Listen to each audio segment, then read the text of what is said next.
Hello, everyone, and welcome to episode 33 of the Argument Clinic. My name is Martin Walsh Sigalo, and Lawrence, what is your middle name?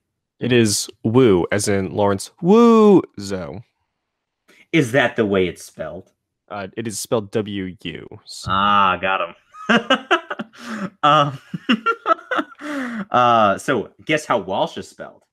Uh, in W-A-L-S-H.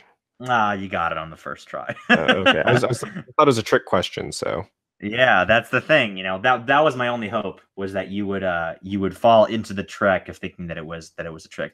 Anyway, my name is Martin Sigalo, and that's my podcast co-host Lawrence Zhao, and we are the Argument Clinic Podcast, a podcast designed to help you all get the most out of Lincoln Douglas debate. Whether you're a grizzled veteran of the tournament scene, someone who's been to just a few tournaments and wants to improve at their craft, someone in the case of this episode who has been to a lot of tournaments on their local scene, but is maybe looking for something a little bigger, someone looking to teach their kids something to that effect, or just a random gremlin who happens to be listening to this episode on SoundCloud, because, gremlins are on SoundCloud these days. This is the podcast for you. The Argument Clinic is a podcast about debate fundamentals, and we've done 33 episodes, or this is the 33rd episode. We are really happy to have gotten so many listens on all these episodes. The idea is that this has got curriculum for all of you all, if you want to improve at debate, to listen. If you maybe don't have someone teaching you these things, no one sat down and taught you how to debate the value criterion, how to do weighing, what strategy is. And we are, doing this just to help you guys out. And Lawrence, why are you doing this? For the fame and the glory. Yeah, we have no fame and no glory from this podcast, and Lawrence is a liar. May or may not be related. Okay, so where in the world have Martin and Lawrence been? Lawrence, what you been up to? Well, it was Thanksgiving, so I was home, and then the weekend before that, I was at the Glenbrooks tournament where it was freezing, and I'm sure I almost died. Do you have any so do you have any stories of your death to regale our listeners with? Uh, well, no, other than the fact that it was like absurdly cold because Chicago, and I don't think Chicago is a habitable city, I think. But I could be wrong. So, what 2 years ago when I was at the Glenbrooks, I was not there this year, but 2 years ago when I was at the Glenbrooks, the car doors that we had froze. As in, like, we couldn't open the door because it was frozen shut to one of the doors. So we had to acquire like an ice scraper and like hack at the door for 10 minutes before we can go to the tournament. It was kind of awesome. Nice.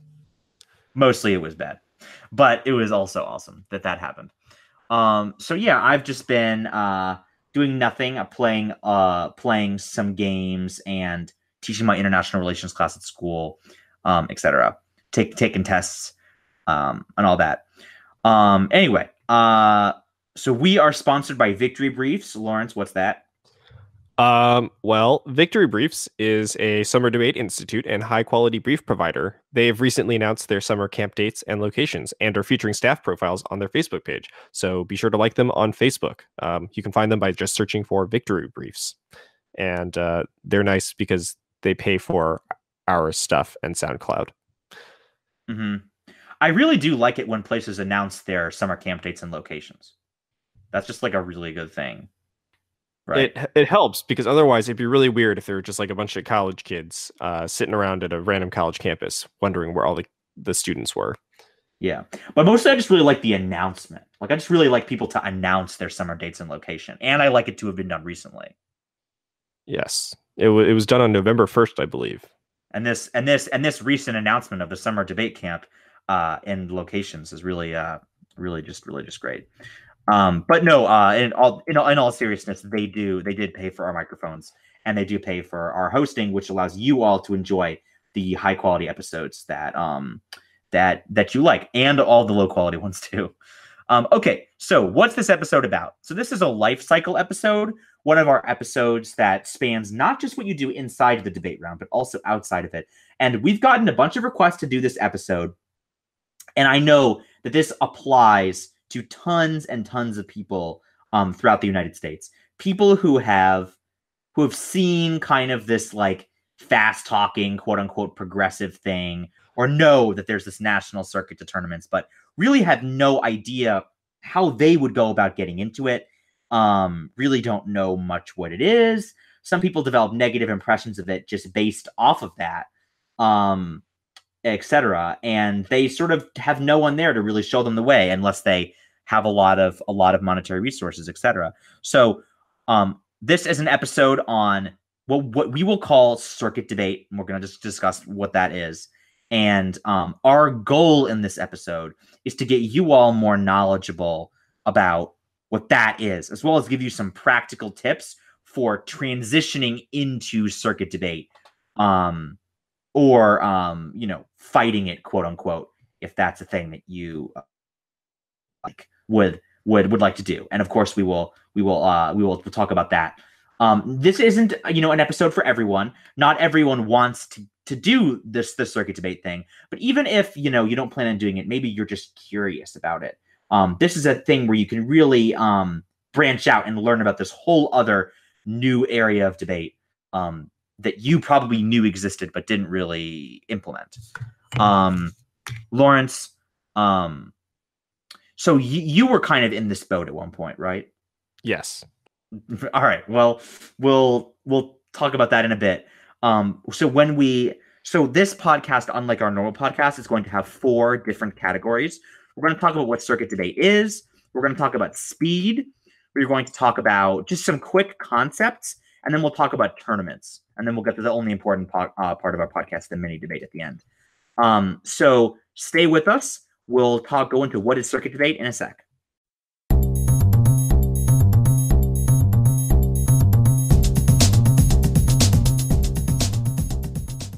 This first section, we'll talk about what is circuit debate. So, Lawrence, when people talk about a circuit in other contexts, like let's say in the context of sports or competitions, what do they mean by circuit?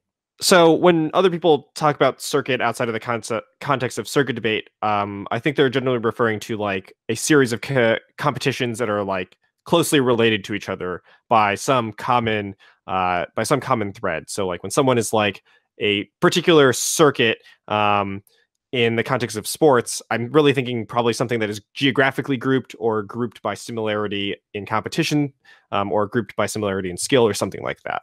Yes, that's true.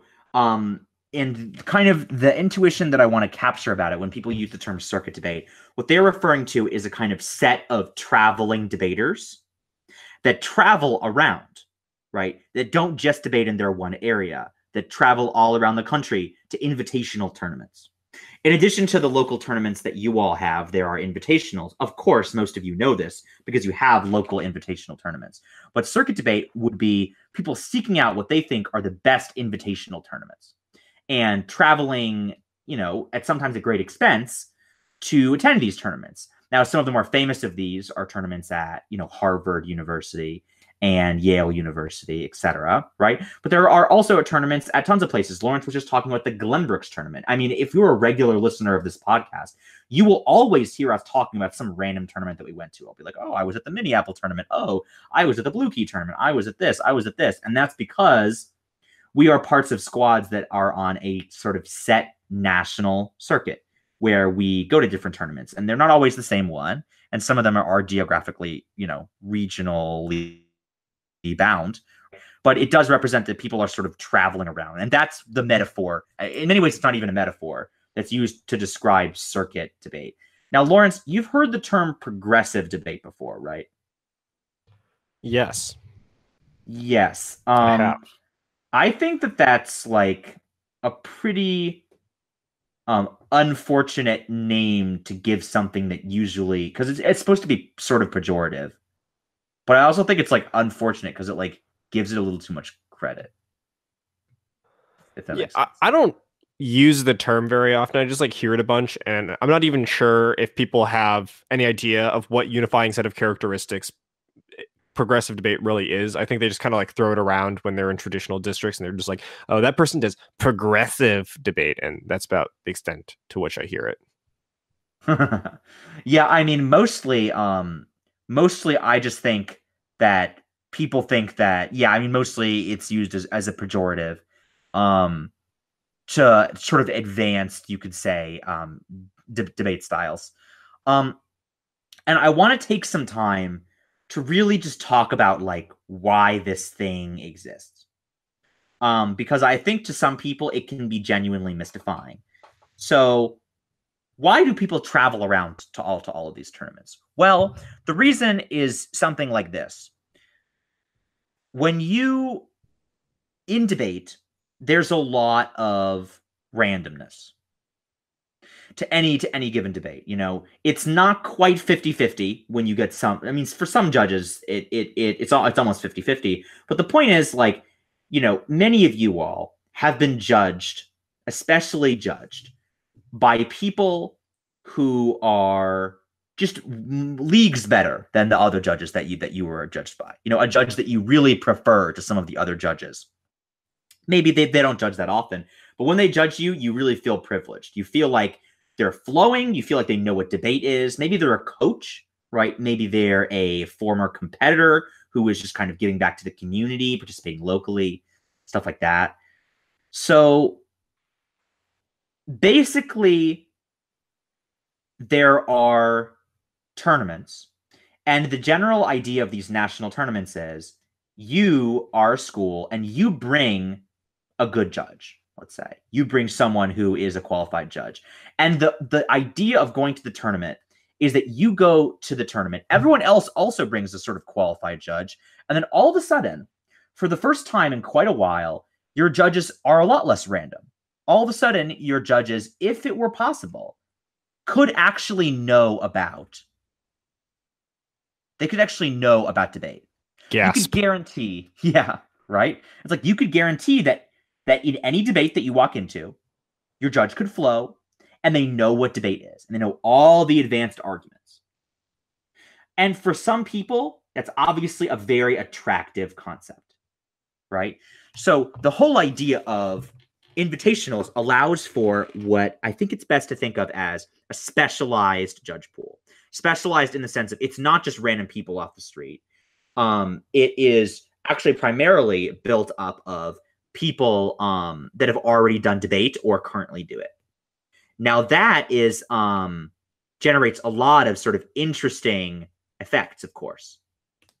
And now and another thing for circuit debate. So Lawrence, now obviously one reason why people would go around traveling is because their judges are better. But there's also another really big one. Something else that's better when you go to these national to attain bids to the Tournament of Champions and the accompanying glory and prestige that goes along with it, I assume. Well, of course there are like more prestigious tournaments, and that is certainly a mark in their favor. But why are they more prestigious? The quality of competition is higher. Yeah, that's the one I was getting at. Oh, okay. Right. So can you like sort of just talk about that? I mean, so like I think like the characteristic that unifies most national circuit tournaments is that they offer a bid to the Tournament of Champions, which I'm sure we'll discuss here in a second. And as a result, that not only attracts qualified judging, but it also attracts the sort of higher end of the debate pool across the country. And so most of these major invitationals, like controlling for geographical barriers and like travel restrictions and stuff, tend to attract the best debaters that in at least in that area. Although some of the larger tournaments can attract them from literally across the entire country, where like they all fly into like Minnesota of all places, and you're going to get the best people that you could debate against, and you're going to get some higher quality competition. You're going to get better rounds. They're going to be more enjoyable, more educational, more fun, typically. Yeah. And so the Tournament of Champions is not going to really feature centrally in the discussion, but basically when you hear that term, we used to think of is, so you all are used to various kinds of national championships, whether it's NSDA district qualification that you have to attend to for the NSDA national tournament, whether it's the CFL national tournament. What you should understand is that circuit debate kind of has its own national championship that's a little more difficult to qualify for, called the Tournament of Champions, right? But ultimately, I really want to echo something that Lawrence said. So Lawrence, you mentioned that it's really the best debater from their region. Now, I think like you could sort of understand why it would be better to win a tournament filled with people from around the United States than it is to just, a Central Florida tournament, even if the trophy was the same, right? Yeah, I You mean, you for the you, same you reason could, you don't like want to stay in the novice division for the rest of your life. yeah, it's just like there it is more meaningful, right? That you win a tournament where you've really beat some really tough customers. Now, it could be that your local circuit also has tough customers, but I think a lot of people discover that they maybe are the best debater in their little area. And then they go nationally and they're like, oh, I'm debating against everyone who are all the best debaters in their local area. Which, by the way, for those of you in high school, that's what the college experience is like. It's like, oh, I'm the best person at my high school. Oh, I'm at the school where everyone's the best person in their high school, and then I'm no longer as comparatively smart. Um, but anyway, so that is what I want to really express. The reasons that people go to these tournaments are: one, they think that they're more prestigious because the competition is more varied and therefore more difficult. It's not just the smart people in one area; it's smart people in every area. And the variance, which I will use to mean random chance, is lowered by increasing the overall quality of your judges. So those are why circuit debate roughly exists. That's why circuit debate is the way it is. Obviously, later we will talk about various important effects that has going into going into the next segment. Now, what I've assembled here, the next is what I'm calling a checklist. And this is so you a lot of people have heard of circuit debate and they're interested in it for one reason or another. Maybe they want to attend, higher difficulty, sort of more interesting tournaments. Maybe they want to test their mettle against some of the best of the best. Maybe they maybe they just want better judges, right? Maybe they just love debate and just want to go to as many tournaments as they can and aren't satisfied with the just few that they get every couple months. So we have a checklist here for people interested in it's like if you wanted to move into circuit debate, what are the things that you would want to do? So full disclosure, so we are both people who have lived at one point in our sort of debate lives in both of these worlds. Now, I coach for a circuit debate program, as does Lawrence. But we all we both have had kind of our feet in these different worlds. So, for example, I teach novices at my high school, and they debate almost exclusively locally. And so we will have discussions, of course, about how best to have traditional debates. And then I may just transition the entire next weekend and have discussions with people about, what's the best circuit debate arguments to make. Now, no, Lawrence, I gather you also have at one point had your foot in both pools here. That is correct. Well, so for the current school I work for, I don't do very much, if any, traditional debate. But at the previous school I worked for, we did. And there was a time where I was coaching two schools, and one of those schools was basically just like a traditional Oklahoma school. And all we did was traditional debate. Yes. So we both have direct experience in this line. We think that we're like pretty qualified to talk about it because we're not just circuit people. I mean, as you know from listening to this podcast before, if indeed you've done that, right? We don't think about things just from a like circuit debate is the best and other kinds of debate are not, right? We don't think about it from that perspective at all. And we think we have a pretty good handle on both sides of this kind of divided thing. So, but I did think it was important to kind of acknowledge that this isn't an outsider's perspective. This is an insider's perspective.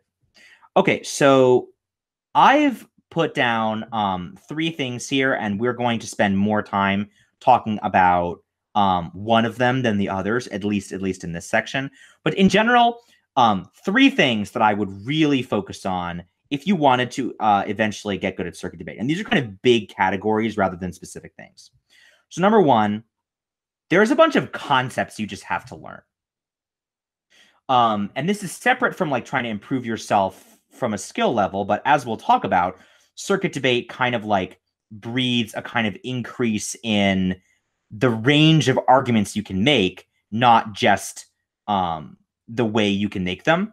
They're just like are different kinds of arguments, whole new kinds of arguments that just kind of pop up, and it is your job to kind of like to kind of think about them and just to kind of know them. And the way that I would urge you to think about this, and Lawrence, you can just tell me if you think this is kind of a good way.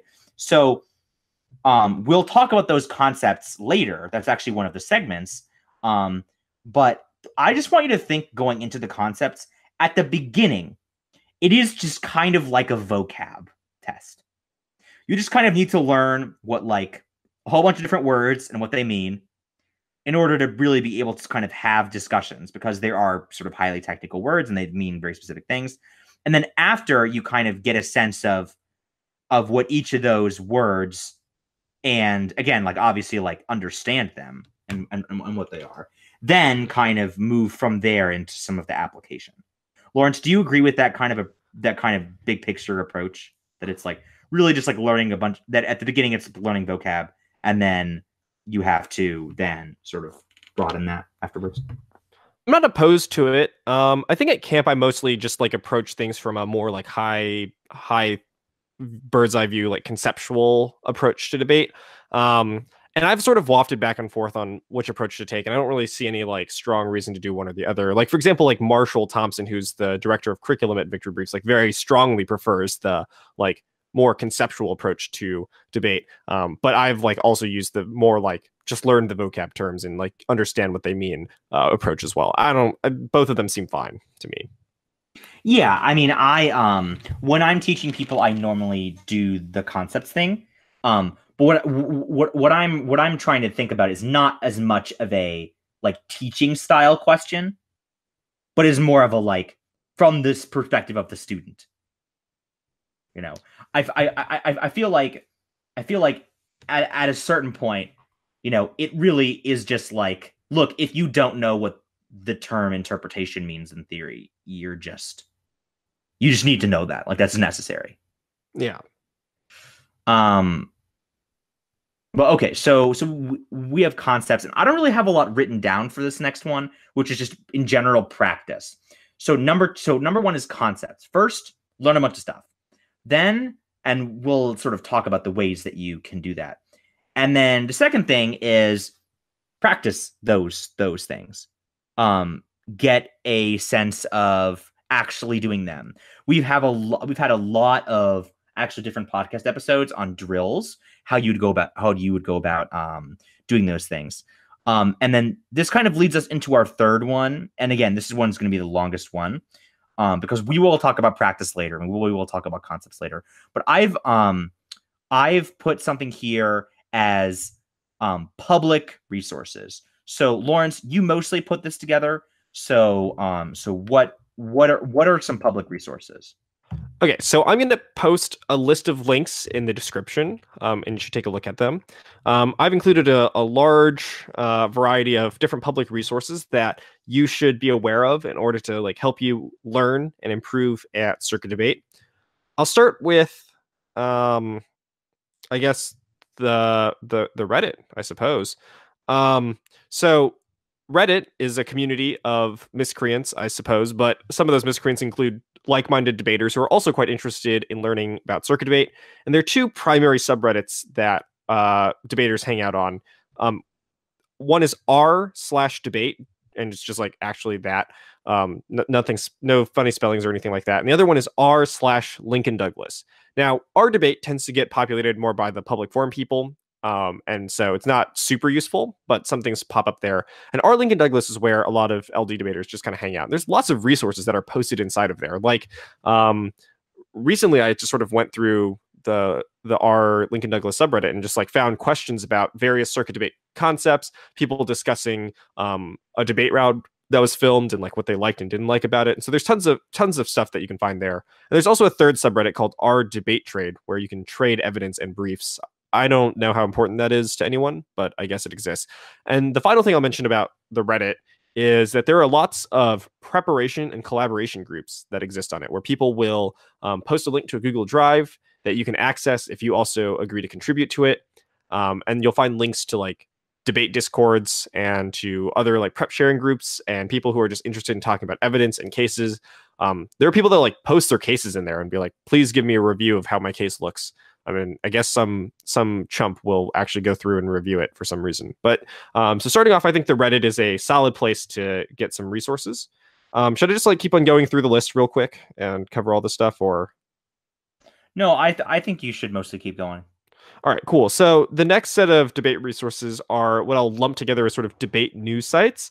And these are places that will not only publish like who won a tournament, so you can like keep track of who's good and stuff, but also like will publish commentary articles about debate in general, like how to improve a debate, stuff like that. So some of the primary debate news websites are vbriefly.com, which is the one by our sponsor, Victory Briefs. And you'll find like common articles there that we've referenced in the past, like how to do theory or like drilling like a villain. And like these are articles that are really useful for learning how to circuit debate. There's also NSD, the National Symposium for Debate, which publishes like a bunch of debate commentary and like different articles that sort of debate various topics in debate. There's a website called Debate Drills and another one called the Debate Intensive, and then one called Premier Debate. And all these places have like various authors who are just like writing stuff about debate. And these are like great places to just like keep up with the debate meta and just learn about debate. So I have all of these places bookmarked. I keep track of what happens on these debate news websites. Good place to keep up. What is the debate meta? Just like sort of trends in debate, like the way that arguments are shaping up in the debate community, the way that we view arguments, the way that we like sort of are approaching topics and researching, et cetera, et cetera. The next set of resources I'll lump together as this sort of wiki.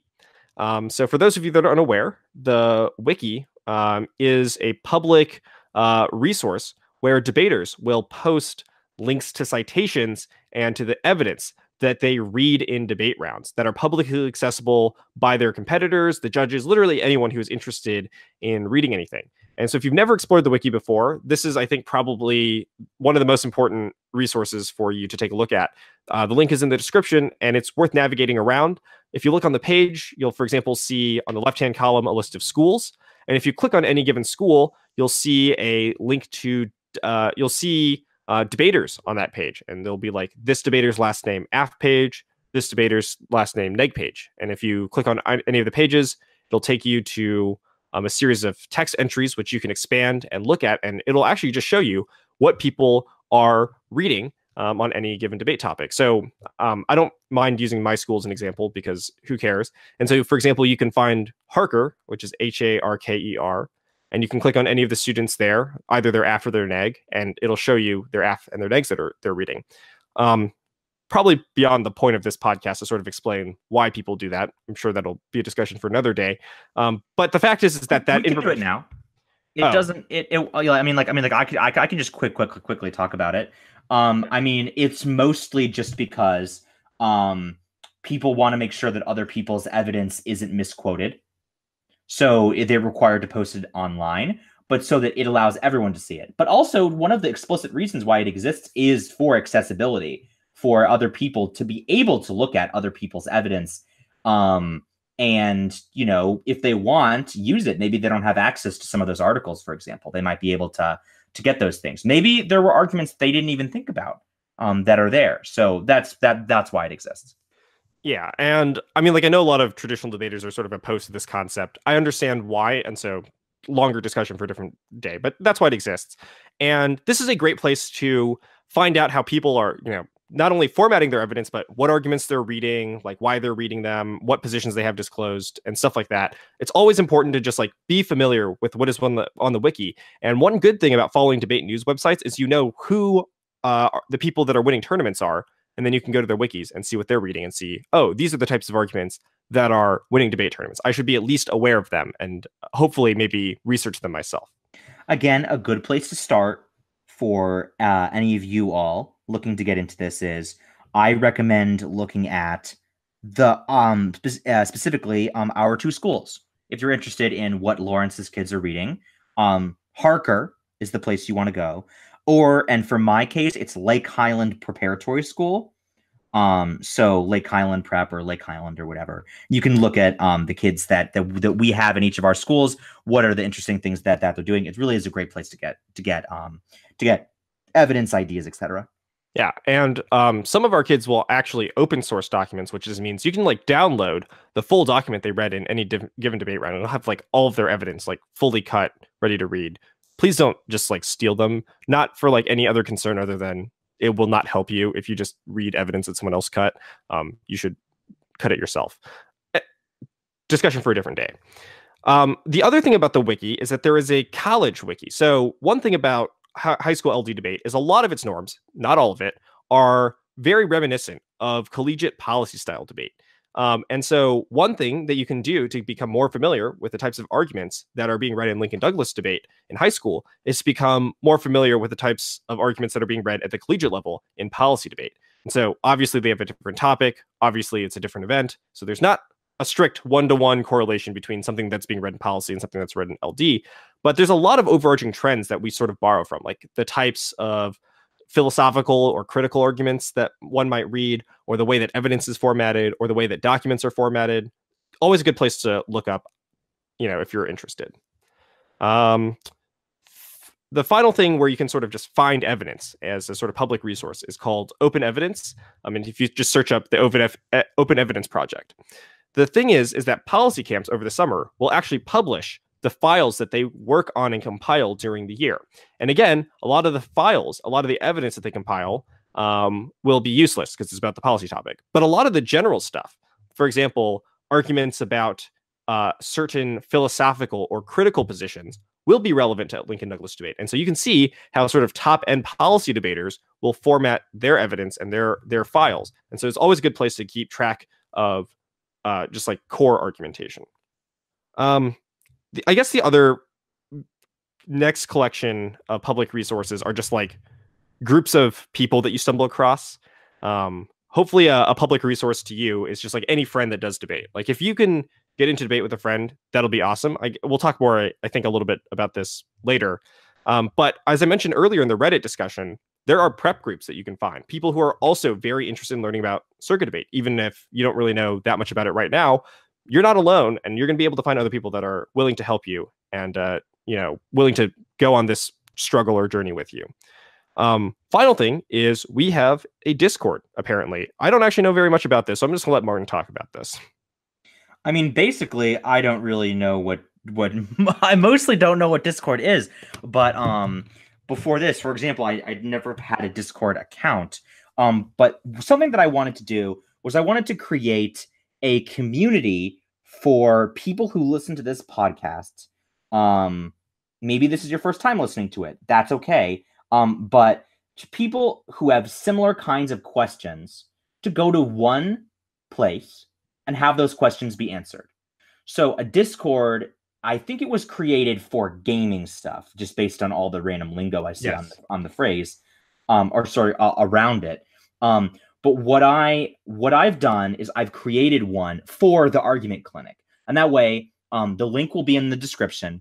But you can, I even recommend, again, I literally did this because I don't have a Discord account, but I recommend making a Discord account and signing up for this, because this is literally a community of like-minded people in your exact position. And you can post questions and we can answer those questions, or other listeners can answer the question, etc. And it would really be a good place of a set of like-minded people with like-minded concerns to come together. So yes, you should have friends. Yes, you should have prep groups. You could even, go on our Discord to find other people with which to start prep groups, right? We have hundreds of listens on every episode, right? So you are likely to find someone in your exact similar position on our Discord. And the Discord, by the way, doesn't have to just be about circuit debate, honestly, or obviously, rather. You can just come to talk about any of the listeners about similar things. Like maybe you had some thoughts on the November-December topic, or I hope that your thoughts on November, December aren't coming. Maybe the January, February topic. You have some thoughts about it, and you can kind of brainstorm in our nice little group. So this, I think, was a long time coming, and I've just invented it. So I'm proud of it. You invented a Discord? Wow. I did. It was so easy. You all should just like come on it and just chat with each other, and I think you all will all benefit from it. Even if you don't comment, you can see what other people are posting. Anyway, I shouldn't have to sell you on that. Creating a Discord was very easy because I did it literally to do the thing, and it was very easy. Anyway, back to you, Lawrence. Okay, I think that's it in terms of sort of public resources. But there's one other thing that I'll mention, I think, before we jump into the next section, which is that learning circuit debate. And, we're about to give you a quick run through of what circuit debate is, some of like hit and run concepts, blah, blah. But this podcast, even though I think it's going to run forever late and it's going to impinge on my ability to sleep at a reasonable time, it's still not enough to cover it all. It's a difficult journey and one that you should try not to make on your own. And so I understand there are financial limitations and that there are logistical constraints and all these other things, but all else equal, it is worth it if you want to take this journey into learning this, ridiculous world of circuit debate, to do it with someone who has done it before. And that means getting a coach of some sort. And there are lots of ways to find a coach. For example, on Facebook, there's a debate. He means private coach, by the way. Yes, a private coach.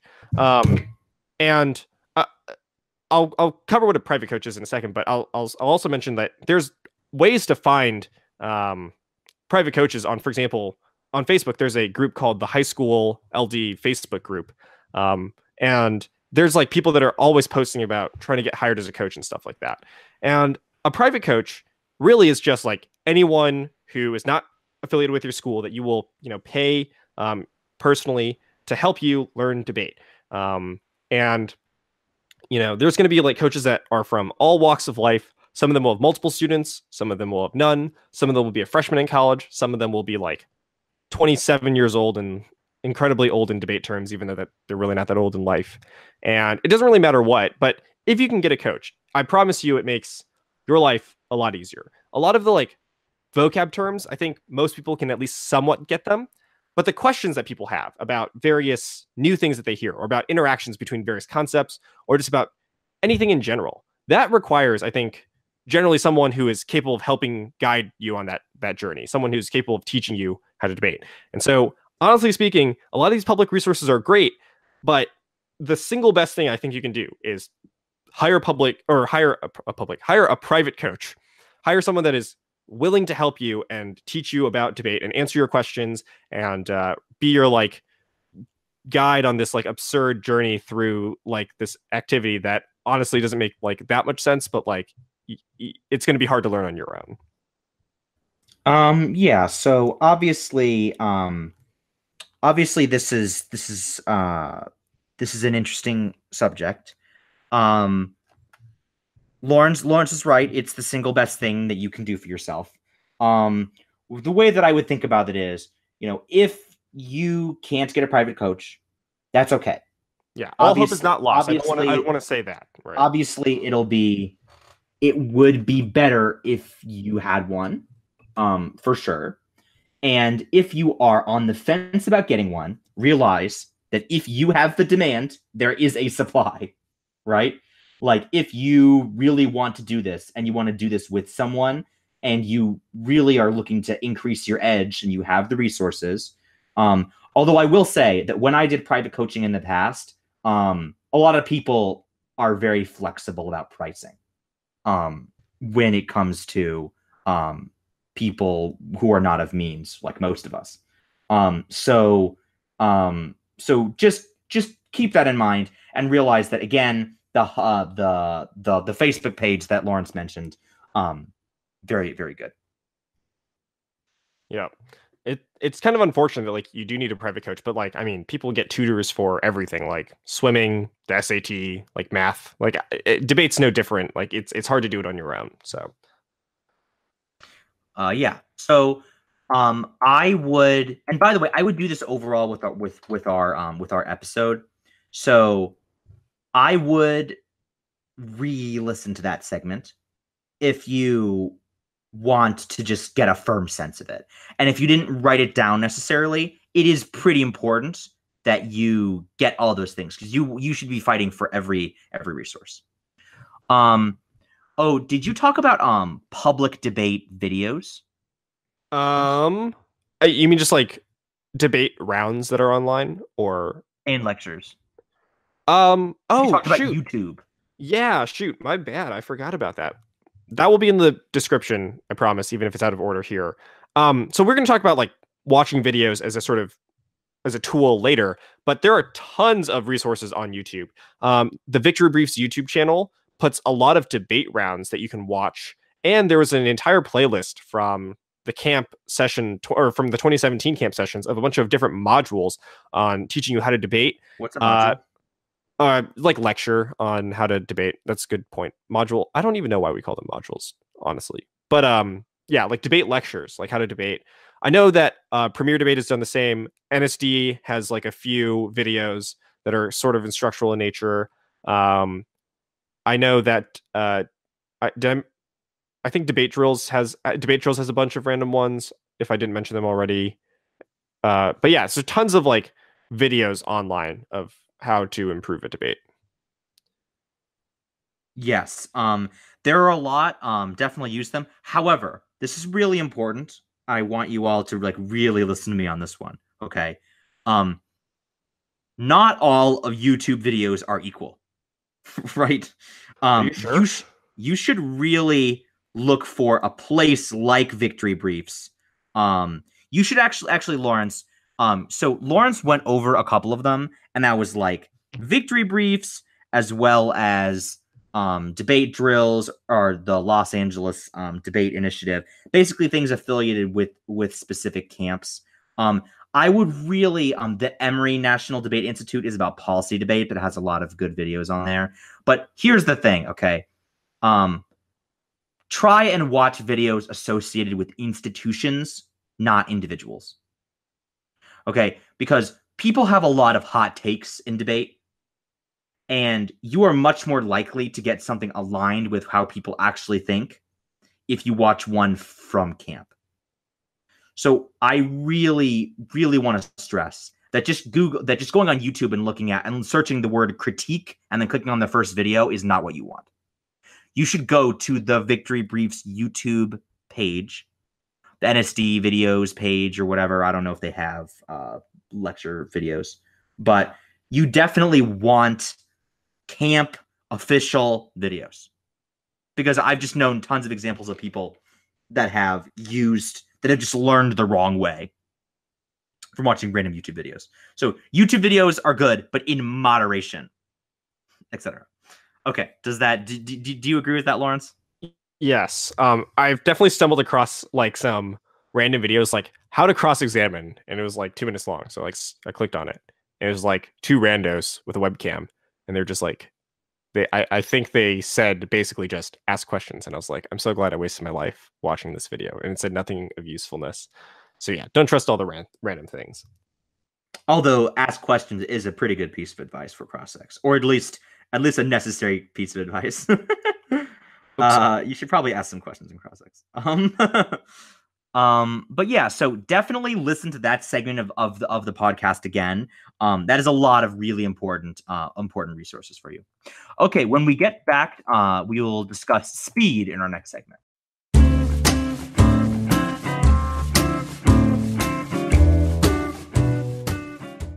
So in many ways, this speed segment is the most important segment that we'll talk about today. This is, I would say, the most daunting thing about circuit debate for a lot of people, and it's also the most commonly misunderstood. And I think it is commonly misunderstood also because of the way that it tends to play out when bad debaters go fast. So I want to talk about what I mean by speed, and then I want to talk about why speed exists, clear some misconceptions about it, and then, just at the outset, I want to give you all the good news. The good news is that despite being the most daunting part about circuit debate, just looking in, it's actually by far the easiest part to get right. Because speed is just a muscle. I think when people come into speed, they expect that that the other people are somehow aliens because they can speak very, very quickly. And they can't understand it, and you feel that a normal human person shouldn't be able to understand it, and you're right. But what you haven't seen is just the countless hours of practice this person has put into that. So ultimately, this stuff is just practice. It's just a mechanical skill. It doesn't matter how smart you are. It doesn't matter anything else. It's just practice. But the good news is that if you do the practice, you get fast and you'll be able to understand speed. And if you don't, you won't. But at the very least, there's that input-output relationship that is pretty much certain in a way that very few other parts of debate are. Okay, so Lawrence, what is speed? The practice of saying as many words as possible in a limited period of time. Bound with the constraint of clarity, I suppose.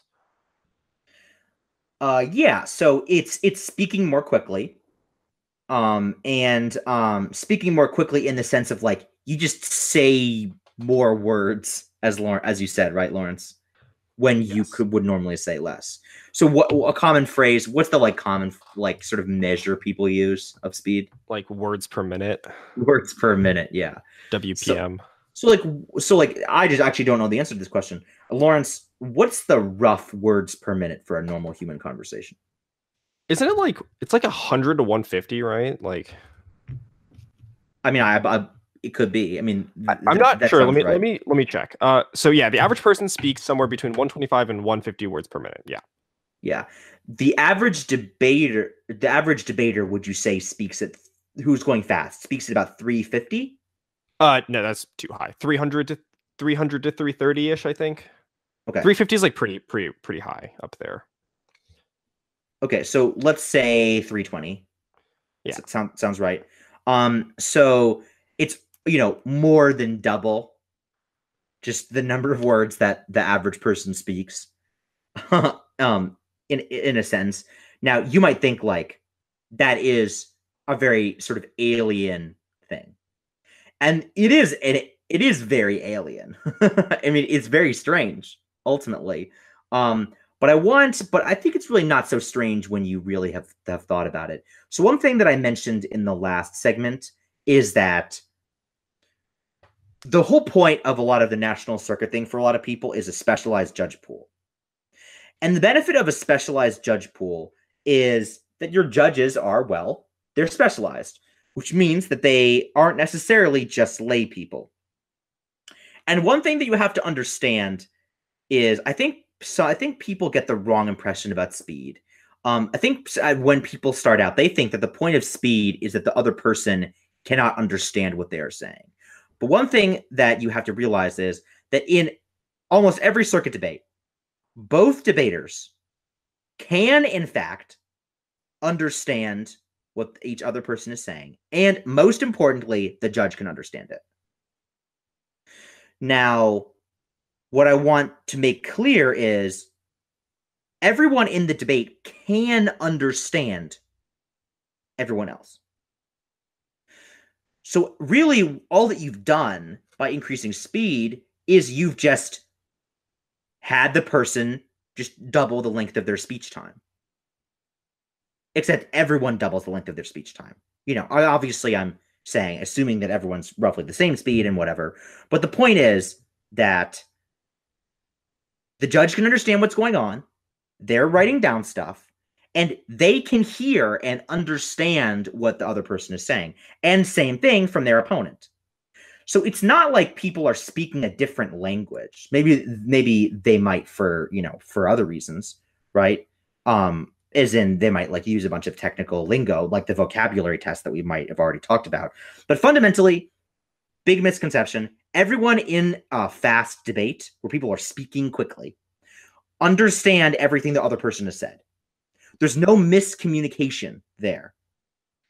So one way of thinking about speed is if you walk into a room and your judge is capable of that, at a certain point, there's nothing that you really gain by not doing it.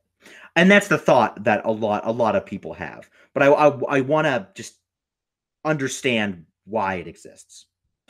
I want to talk for a bit about the quantity versus quality thing. I think a lot of people think, well, why say a lot of different things? That's just kind of like throwing out a bunch of stuff and seeing what sticks, rather than really honing in on why, on like the really important issues. So they feel that speed kind of impugns the sort of quality focus that debates should have.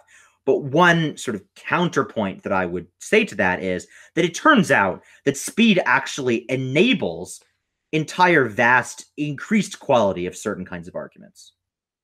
For example, in the absence of speed, you really couldn't talk about Hegel's philosophy much at all, because it's just too complex. However, speed allows you, if you've sort of expanded your speech to 12 minutes, all of a sudden their range of moral theories drastically expands as well. And also, I feel like people get the wrong impression. And Lawrence, maybe you can back me up on this. I feel like when people get the impression of someone who just like says a bunch of really short arguments in a quick time frame, I really think that they don't realize those people usually lose. Like a lot of times when people see people going fast, they see kind of people who actually aren't very good at going fast, and they will just kind of like blip out a bunch of like really poor quality, high quantity arguments. However, one thing people don't realize is that like when those debaters actually debate people that are making quality arguments, they just make their arguments higher quality with the extra time they have, and they almost always win. Yeah, that seems about right. I mean, like it's hard for me to recall how many debates where people are like quote unquote spreading, but all they're doing is just like increasing the quantity of already terrible short arguments they're going to make otherwise. And it's like, well, this isn't really spreading. They're just like talking a little bit faster and making more bad arguments. Yeah, I mean, I've definitely just like seen a lot of debates where the neg just in their last speech makes like 50 arguments, and the AF just stands up and makes one and wins easily. Yeah. Except that, again, their argument is good. You have the time to develop those arguments. So the main reason that speed exists is because of, so in addition to all the other things I've said, there's one other really important concept. So Lawrence, the burden of rejoinder, what's that?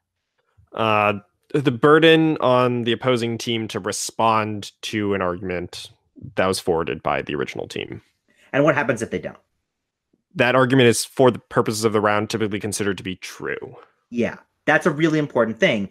And this is the thing that we've talked about on the podcast before, where the burden of rejoinder is if you do not respond, if someone doesn't respond to an argument, the judge has to treat that argument as true for the purposes of the discussion. Again, like a more, the way that it's sort of positively worded is that it is the burden of a debater to respond to an objection made by the opponent or an argument that they've made. So Lawrence, do you have a sense of why that exists? Of why the burden of rejoinder exists? Yeah. So there's like clash and like a debate? Or well, so and what is the worry? What are people worried will happen if there's not a burden of rejoinder? Like people just like talk past each other and just assert whatever they feel like and not. And what's the danger? So let me just like say this. So let's imagine that the burden of rejoinder did not exist. Well, then the judge was not supposed, that the judge did not have to treat conceded arguments as correct arguments. Oh, okay. So you're just like judge intervention, I guess, here. Is that what you're looking for? Okay. So absent a burden of rejoinder and the judge does not have to like recognize that it is in fact the burden of the debater to respond, that opens the space for the judge to insert their own opinion about how an argument or claim should be evaluated. And then the debate is no longer in the debater's hands. It is now in the judge who gets to sort of arbitrarily decide the merits of an argument that was made. Yes. Yeah, I think that's the real reason for the burden of rejoinder. The burden of rejoinder exists because you have to treat a conceded argument as true because a debater introduced it. Someone said, here's my case. And then someone said, I'm going to make this objection.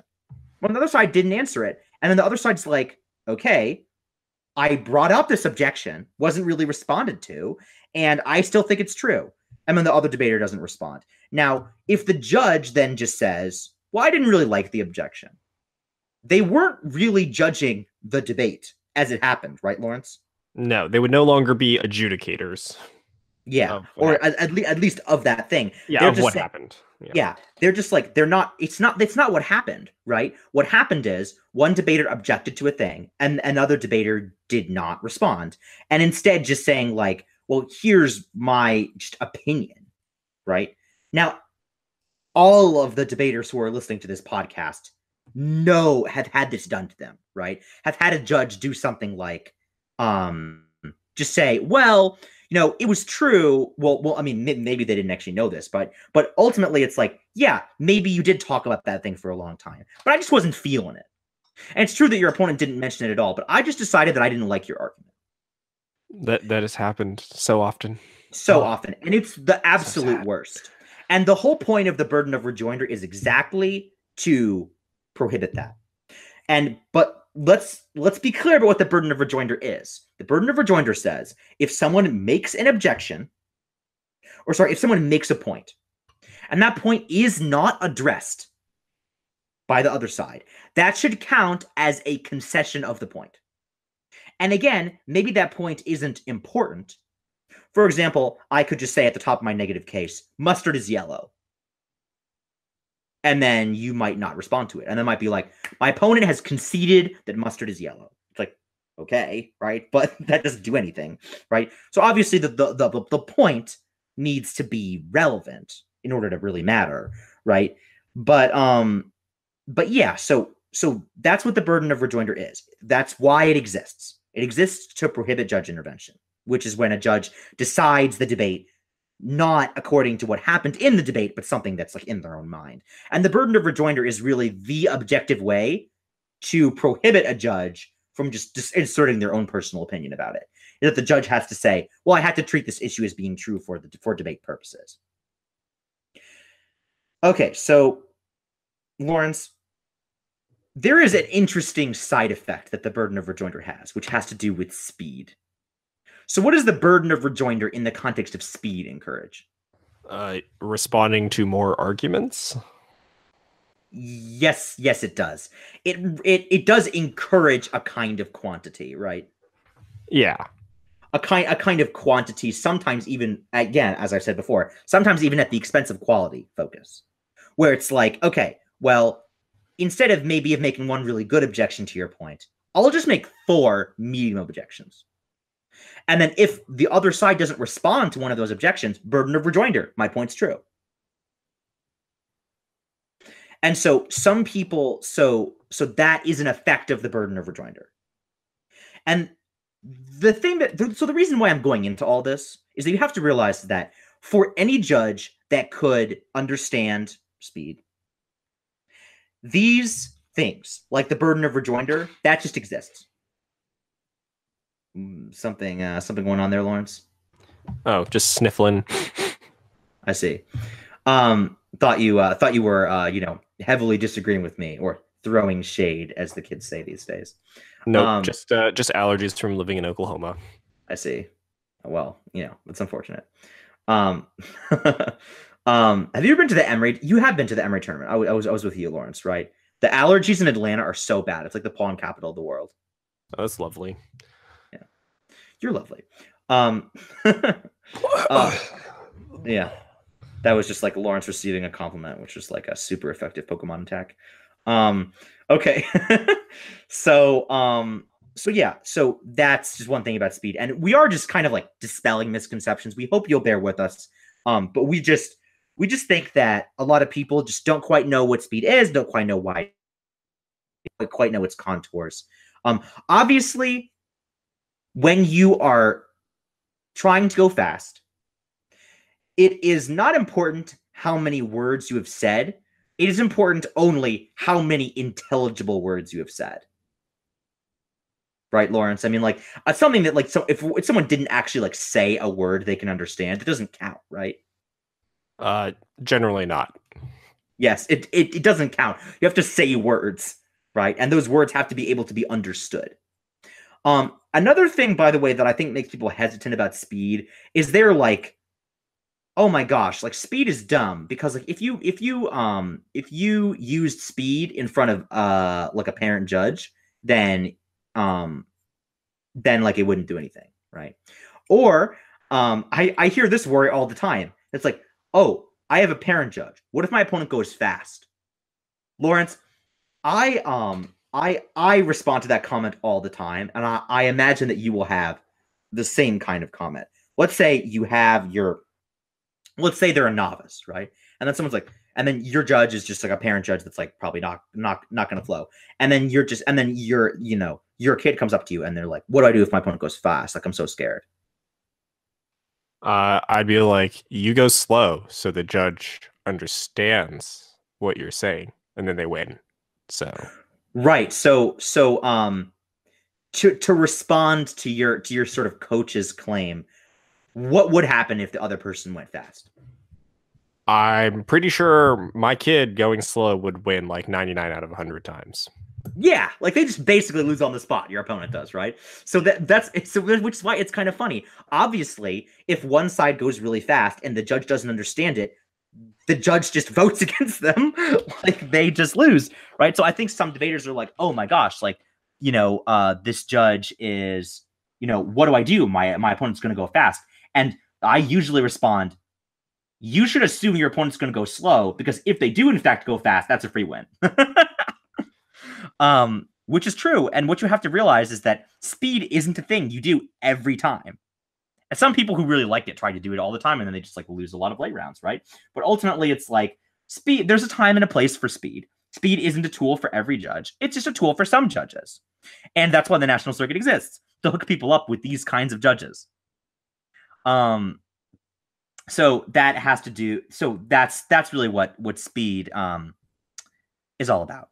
Okay, Lawrence, do you have any just misconceptions about speed that you want to clear up? I've just kind of talked mostly miscellaneously about various things, because I've had to have the speed discussion with a lot of parents, with a lot of kids, and with it's sometimes even administrators at my school, just kind of explaining to them what it is. So I obviously like have practice in this stuff, but you probably also have practice doing it. Yeah, I've been on both ends of the speed K as a coach. So, like the critique of speed, I'd say like perhaps the one analogy that I think works well, and maybe you disagree. And by the way, I agree with everything else that you've said. Like, I really have nothing to add there.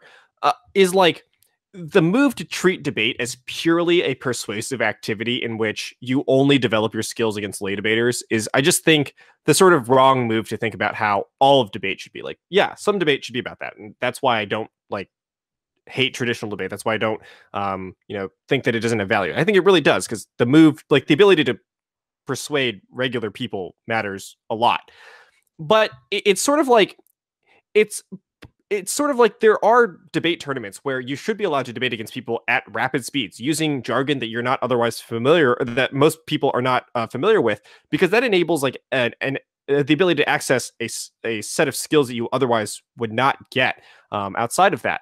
And so to me, it's sort of like the difference between a 2-minute chemistry video on YouTube, where it's like Minute Physics or something like that. And it's that channel that is designed to sort of be accessible to the layperson, where they discuss like science or physics or chemistry in like a very simplistic way.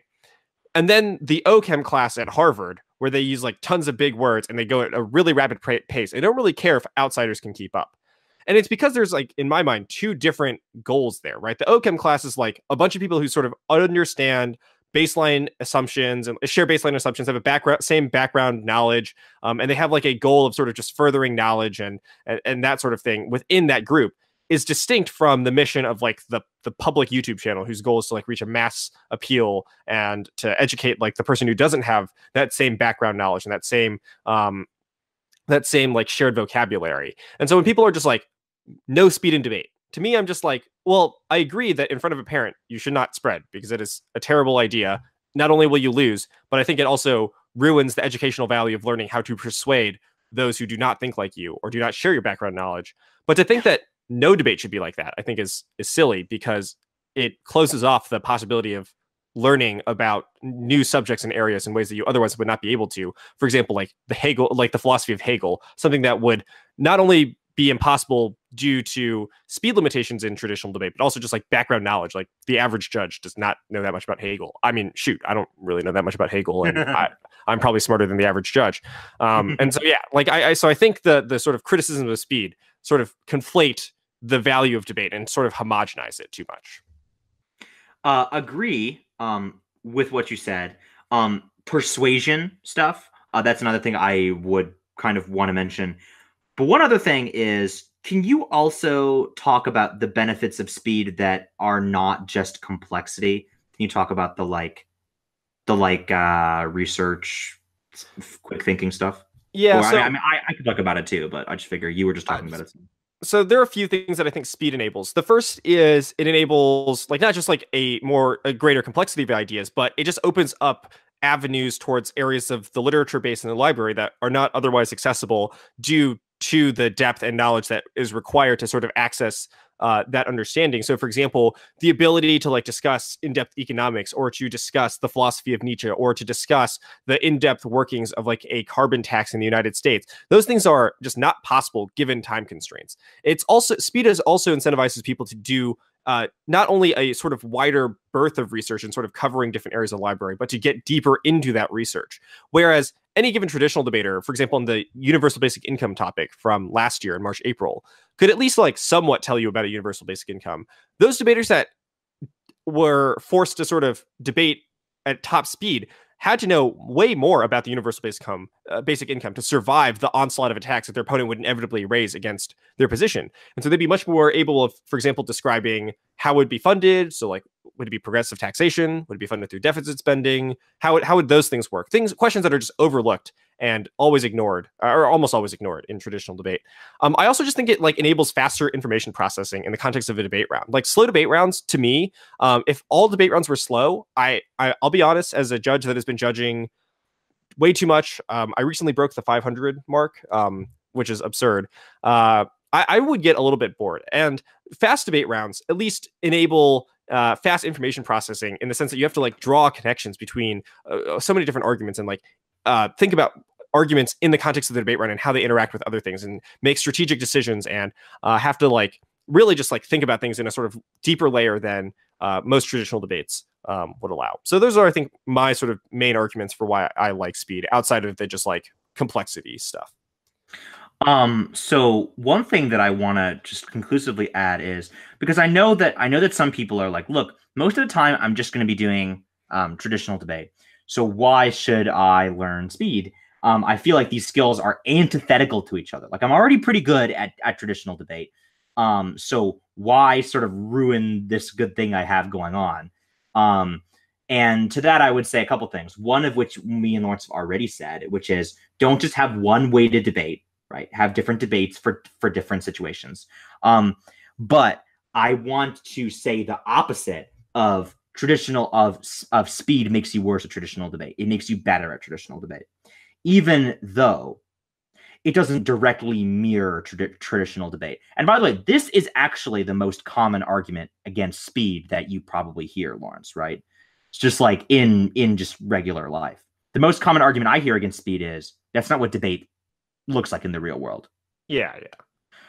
And I always thought that this was a very intuitive objection because debate does not look this way in the real world. Although certainly I would say that in order for me to be really happy with this response, you would have to point to a set of public debates in the real world that you actually like. And I haven't met anyone who likes the presidential debates. Right? I really like the Intelligence Squared debates, although I think currently their YouTube channel does not allow you to publicly view those videos anymore. But yeah, you're right. The average person does not like. Sorry, what? What is that? Oh, Intelligence Squared is where like they'll bring in two teams of two people and they'll just like debate. The group Intelligence Squared. It's just like a random YouTube channel and they like have debates. Well, it's not like random because like, for example, one of the debates that I watched before coaching at the Nationals topic like 2 years ago that was like national security versus privacy was in fact between like Glenn Greenwald, who's like a prominent writer on this issue, and like Alan Dershowitz, who's like a professor of like law at Harvard. That's neat. Yeah, and so and there's like two other important people there, like one of whom was like super important in social media or something like that, and like they basically just like have an audience and they like debate the topic, and then the audience votes at the end like whether or not their minds were changed. It's like you go into the theater and you're like, this is what I thought, and then after the debate you have to think like, this is now what I think, and the winner is the one that changes the most minds. That's neat. So ultimately, the idea is like, I think people look at public debates and they're like, oh, high school debates should kind of look like that. And I think that holds high school Lincoln Douglas debate to a very strange standard. High school Lincoln Douglas debate, just like any other high school activity, is not good because it's supposed to directly mirror the outside world or to prepare you for the things that you will do later because you're going to do exactly that thing. For example, football. We don't encourage football because in the future we expect our people to have to take balls and run on fields inside certain posts, right? Instead, we encourage it because it's really good at encouraging hard work and discipline and a team spirit, and you have someone to root for. All the other reasons, there are many reasons that people would play a sport, right? But none of those reasons are like, I think that in the future I am going to need this dunking skill in my life, right? It's you learn how to do that because the things that you learn will help you later. And much in the same way, speed and circuit progressive debate, fast debate, doesn't directly mirror a lot of things in the outside world in the same way that chess doesn't either, right? But it does help you in a lot of other ways. It helps you with research. It helps you with information processing. And I wanted to talk about the information processing. So it helps you do traditional debate to do fast debate. And I can personally attest to this, that I got much better at traditional debate after I had already been doing fast debate. And that's because in fast debate, so Lawrence talked about information processing, and that's one way to think about it. And another way to think about it is basically this: you are thinking quickly. In order to debate quickly, you need to think quickly. And after a long time of thinking quickly, when you go back to debating slow, your mind has already thought of all the arguments you're going to make, because it has to. In circuit debate rounds, you have to really think quickly. So your mind has already done all the thinking. So then you think, okay. So in a traditional debate, it just turns out that you've already mostly settled on the arguments you're going to make pretty quickly after your opponent has made them. Then you can spend that valuable preparation time thinking about how to be more persuasive. What are some interesting metaphors that you can use? What are some prominent examples? How do I want to organize my speech? Some of that really important stuff. How am I going to persuade my judge? These are things that it can be difficult to do when you're also trying to think of exactly what response you want to make to every argument. But luckily, the best thing about speed debate, I remember in particular, I was having a discussion with a woman who was coach, and I was private coaching a kid, and she was his head coach. And she was like, I think NSDAs is a perfect example, the National Speech and Debate Association tournament. She's like, and that tournament is the perfect example of I want to do about debate. And she was using that as an example of speed being bad.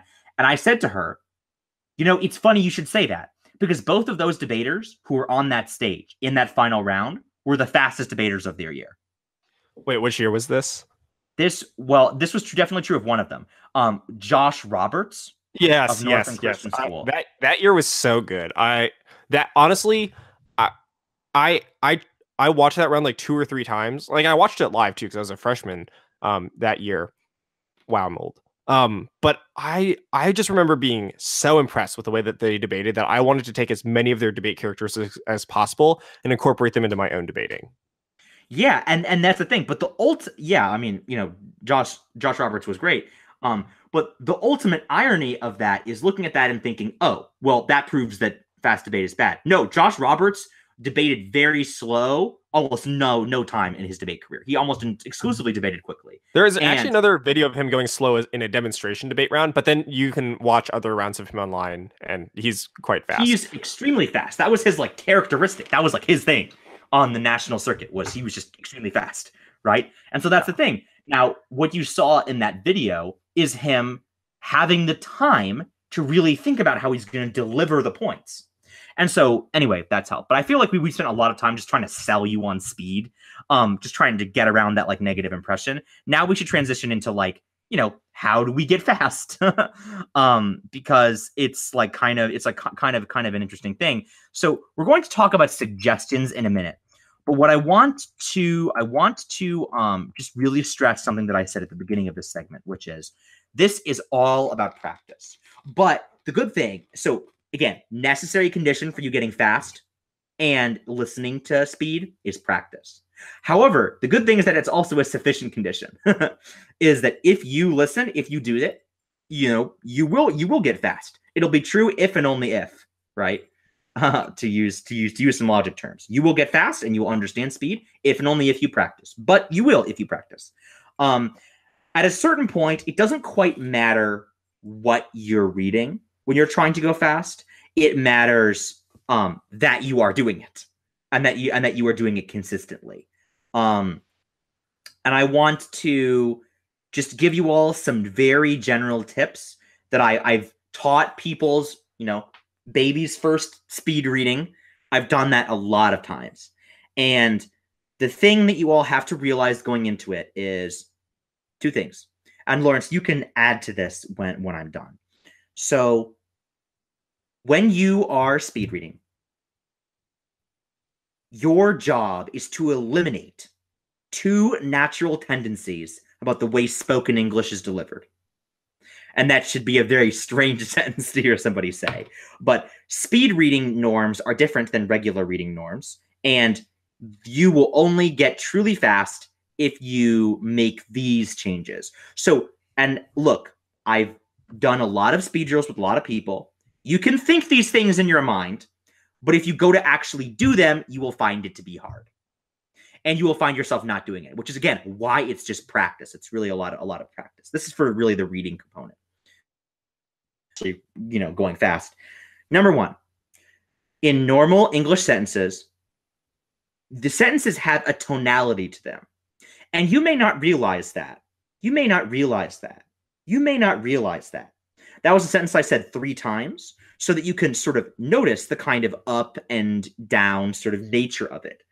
Whereas in speed reading, the best way to really be fast is to be monotone, which is again a very strange thing to say. I wanted to just quickly talk about persuasion and speed. So it just turns out, and I'm just gonna just say this, that it's not that in circuit debates people aren't trying to be persuasive, right, Lawrence? Yes, that is correct. It's just a different kind of persuasion. So it's not that persuasion goes out the window, it's just of a different type. But bracketing that sort of discussion, ultimately, you want to try and eliminate the natural rhythm of your voice. If you think your voice doesn't have a natural rhythm, you are wrong. Everyone's voice does. And it's what people call a cadence. Your voice has certain intonations. You want to try and eliminate that as much as you can.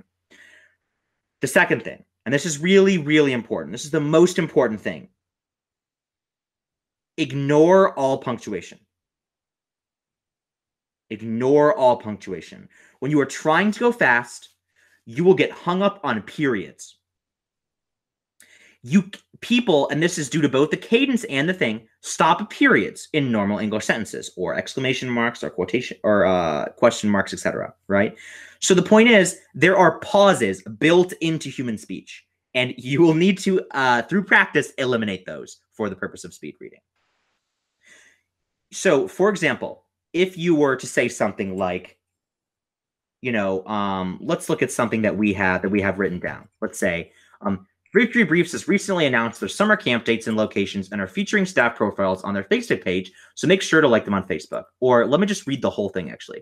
Thanks to Victory Briefs for sponsoring the podcast by providing the equipment and hosting support. Victory Briefs is a summer debate institute and a high-quality brief provider. They've recently announced their summer camp dates and locations and are featuring staff profiles on their Facebook page, so make sure to like them on Facebook. So that's the way that a normal human would kind of deliver that.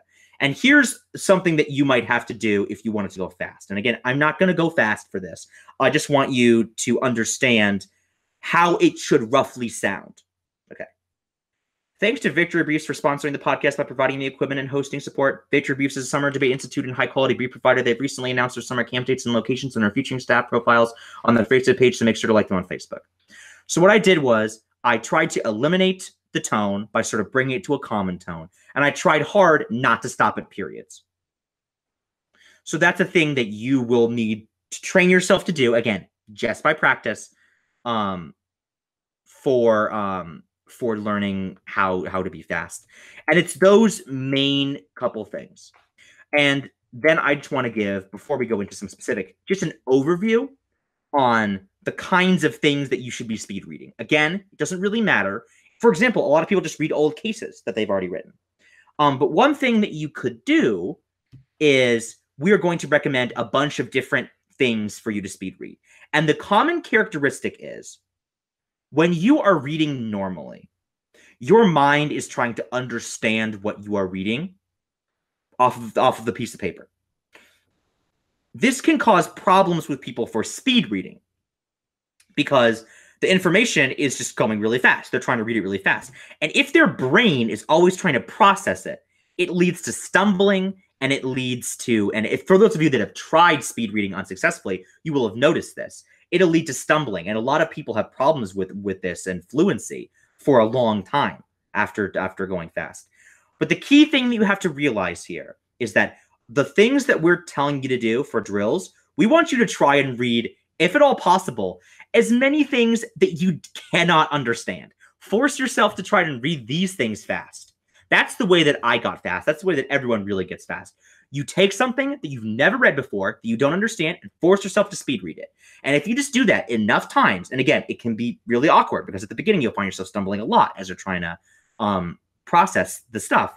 But once you can kind of wean your brain off of the habit of trying to process the things you are reading when you are just reading them off the piece of paper, you will go much faster. Okay, so that's the big picture advice I have. Lawrence, what big picture advice do you have? I think that's it. I don't think there's anything I need to add to that, right? You tell me. No, I think that's it. It's just practice. I mean, like, there's nothing else you can do to shortcut your way around it, I think. So, yeah. Oh, I do recommend doing it while standing up. And the reason that I do that is, in general, standing up does not compress your diaphragm, and you're able to fit in more air. Oh, sorry. Another important thing to add, that's kind of a corollary to the don't stop at periods thing. So stopping in periods in normal English conversations serves a very useful function, right? Which is that it gives you time to breathe, right? And you might say, well, if I'm not taking a breath at periods, where am I taking a breath? The answer is pretty much just when you run out of air. Another thing is, so take a breath when you run out of air and not before that. And that's another thing that you kind of should train yourself to do. Train yourself to do that. To do that as well. So another thing has to do with breathing. How do you recommend people breathe for speed drills, Lawrence? I recommend the triple breath where you go and then start going back in. Don't do that. Okay. Yes, that is correct. Just like a short, simple breath that gets you what you need and isn't horribly obnoxious. So, like, most people have this tendency to double breathe, which is they say something like, crud, what's some text to read? Oh, thanks to Victory Briefs for sponsoring the podcast by providing, and it's like the worst thing in the world to listen to. So it's just like, thanks to Victory Briefs for sponsoring the podcast by providing the equipment and hosting support. Like, it's all you need to do, really. Yeah. So one really important thing about breathing is if you take overly shallow breaths, you are just not doing yourself any good. So you need to take breaths that are deep and short at the same time. So and again, this is all easier said than done, right? But that is what you'll need to try to do. If you find yourself breathing a little too often, like you just kind of suck in a quick amount of air, and then you say something, and then you just immediately have to take another breath, then you are doing something wrong. So you should try and get enough air, but don't pause too long. And again, a lot of this is practice. Okay, so Lawrence, so I have this under how to get good at speed, how to do it. Um, there are some things written here. Could you talk about them? Yeah, sure. So, um, there are a few different ways to practice getting good at speed. I'll mention a few of them. The first one is like music, particularly rap songs that have long verses that are difficult to follow. I, for some reason, really like um, lip sync battles, and one of them that's really fun for me to watch is Jimmy Fallon versus Emma Stone, and Emma Stone sings or lip syncs along more accurately to "All I Do Is Win," and there's like a rap verse in the middle where Emma Stone goes hard for it, and so like that, like if you can like follow a rap verse, like that's a good way to practice getting good at speed. As it turns out, if you like look at how fast some of those rappers are going, it is quite fast, and so if you can keep up with them, you're doing pretty well. You can watch debate rounds and try to spread along with what they're saying. If you can have like the wiki open, for instance, as I mentioned, like top debaters will have wikis, and you can watch debate rounds of those top debaters and see their wikis and follow along to what they're reading and read out loud. You can just do simple drills where all you do is sort of time yourself saying any random statement, and you can just like pull up a random text block of text from like an old case, and all you want to do is sort of get the time down where you say like one paragraph in 15 seconds, and then you get it down to like 13 and then to 10 or something like that. You can always pull up random policy files. As I mentioned, Open Evidence is a resource that you can look at.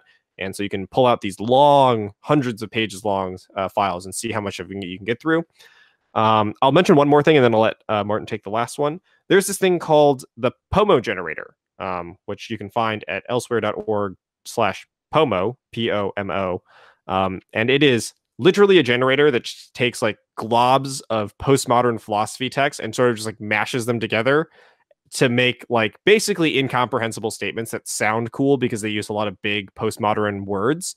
Like the word ontology and the word epistemology will show up within like one or two sentences of everything because yes, that's how it works. And so seeing how much of the sort of ridiculous postmodern generator you can get through, and sort of practicing reading those big words. And the last thing are some complex books. I actually didn't know very much about this, so I'm going to let Martin talk about it because he kind of actually educated me about this before we started recording.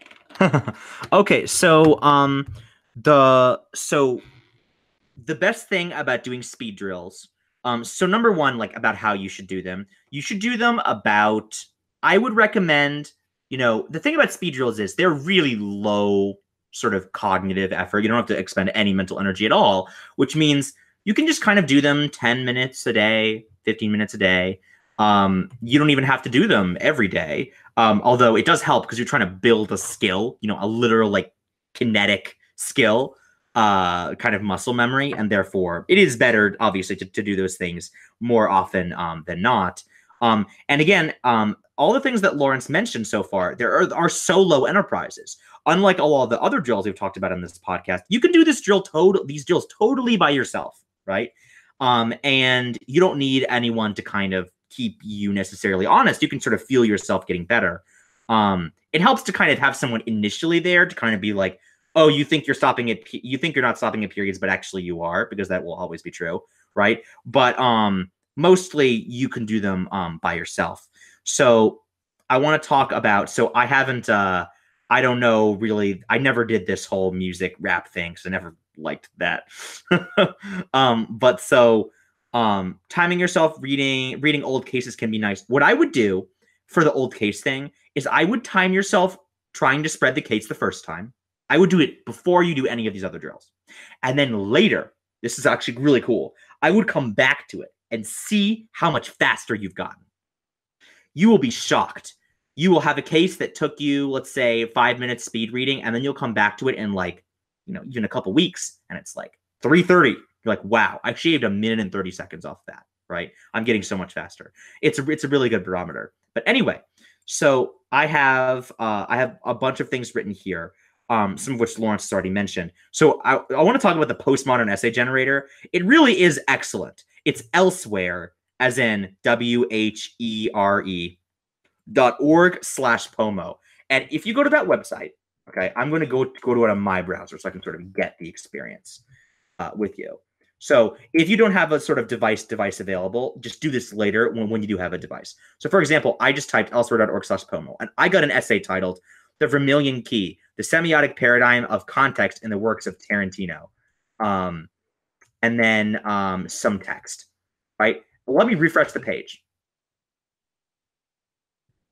Okay, so I've refreshed the page. Now I have Bataille's Powerful Communication and the Works of Mapplethorpe. And I'll refresh the page again. The Dialectical Paradigm of Expression, Social Realism, and Nationalism. And you're just like, what? Like, how is all this stuff a thing? And then you scroll to the bottom of the page, and it says, the essay you have just seen is completely meaningless and was randomly generated by the postmodernism generator. Generate another essay, follow this link. So the postmodernism generator was written by this guy using this engine, a system for generating random text from recursive grammars and modified slightly by this person. There are others out there. The installation of the generator has delivered 19,096,662 essays since February 25th in 2000 when it was operational, which is honestly truly excellent.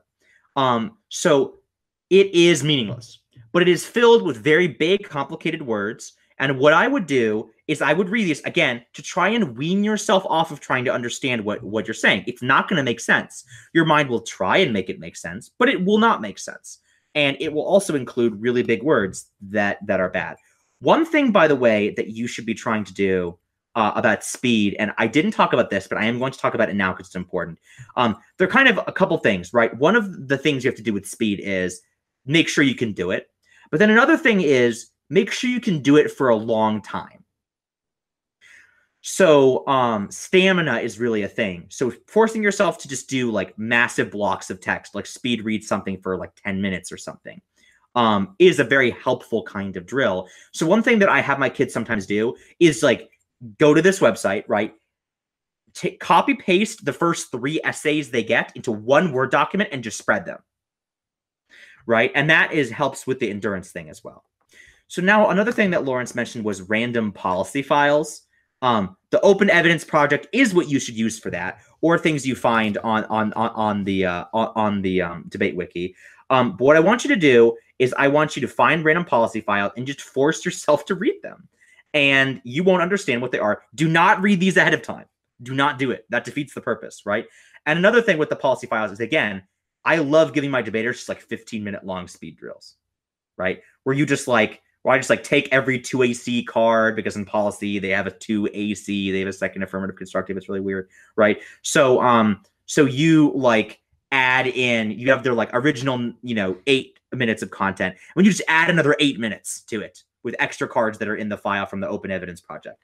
And then you're just like, okay, I'm gonna just read this. And then it's great because you haven't read the cards before. It's really long. It's really awesome. Okay, another thing, and again, this is all just to try and wean yourself off of understanding, is I have this written here as random books or complex books. So some philosophers are impossibly dense. That's an advantage, though, for this time. You could just go on Google Books to some random page by Hegel. Random page in the middle of the book, just like page 240. I'm just gonna read. I'm just gonna read this, right? I'm gonna read page 240 straight down. And it's like, you won't have any idea what it's talking about, especially if it's Hegel. I used to love to do this with Heidegger and with Derrida because they were philosophers. That's Jacques Derrida, Martin Heidegger, Martin, and what was the other guy I just said? Heidegger and the Hegel, which is George Hegel. Yeah, right. Yeah. Anyway, Hegel. Going to random pages in those books, spreading a bunch of them is useful. I do want to just mention my favorite speed drill. It's really hard. It's basically almost impossible to do. And I just want to let you know that it exists. I want to mention that this speed drill is really like the S tier of speed drill. Like once you've mastered all the other speed drills, this is a speed drill that you would do. And it's really hard, and do not do it to start because you will not be able to do it. And it's hard even for people that are going fast. The Ultimate Speed Drill is really James Joyce has put out a book called, I say has put out, as if this book hasn't been out for 100 years.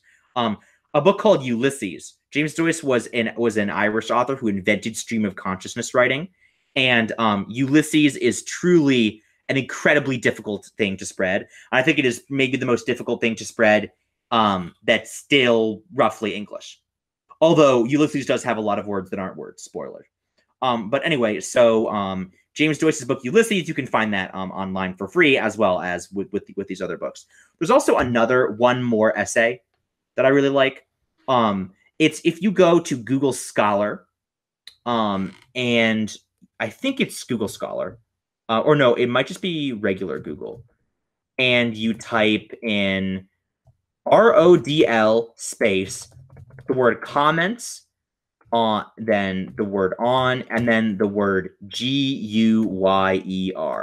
So RODL comments on GYER. And the second link should be something called Inquiry, but of course you can like find it in tons of different ways. And it is an article by Sebastian Rodel on Kantian philosophy. Okay, and it's a short article, but it's 9 pages including footnotes, which means that it's 7 pages not including. It's like 6 pages or something, right? But what I want you to do, this is for a speed drill, is do not read the abstract, but just read starting down from I desire the strawberry. And that's your speed drill. To just get to the end of the article. See how long it takes you. And then see if you do it later that you can cut it out. This tests a kind of different thing where it tests your so none of the words in this essay are like particularly difficult. Like there's no like, really, really difficult words, but there are a lot of medium difficulty words in succession and a lot of different Kantian philosophical lingo. And also, again, it's an endurance test. So really it's a thing that I like to do. And it's fun. Okay. Lawrence, do you have any other speed drill suggestions? Nah, just do them. It's hard, but you got to do them. Yes. We should talk about the other aspect of this, which is getting good at listening to speed. Right. Forgot about that. Yeah, so we should the big thing here is it's nowhere near as complicated as getting fast yourself. It mostly just involves you listening to fast debate rounds that exist online, the Premier Debate YouTube channel, as well as the NSD Videos YouTube channel, as well as the Victory Briefs YouTube channel, as well as Debate Drills and the Los Angeles Debate Initiative. Basically, all the main LD camps, they all have debate videos. Okay, and you can you should just watch those and just listen to it. And it'll be very hard at the beginning to catch what they're saying. But you'll find that if you start listening to a lot of them, especially ones that kind of start slower, your ears will start to adjust. And that's what you're looking for. Once your ears adjust, they don't really adjust back to only being able to do slow stuff. So just listen to a lot of it. After a while, and that, by the way, is the advice that I have in general for videos and whatever. Even if you're trying to flow raps or whatever, which is apparently a thing that people do, right? Then try and flow them. Try and see how much stuff you can get down. And you will find, by the way, that if you haven't already listened to our episode on flowing, for example, let's say you still flow horizontally or you still flow in like some other ways. Listen to the episode on flowing. You will find it quite impossible to write a paragraph about things people going really fast. You will need to listen to that episode and figure out roughly what the most efficient way is to write things down. But ultimately, yeah, you will have to do that. Listen to things that are fast. You can speed up YouTube videos, by the way, by clicking on the settings gear thing and going to like 1.5 times speed or something like that. Another thing you could do, I've never actually done this, but Lawrence, is it possible to go to fast debate videos and slow them down?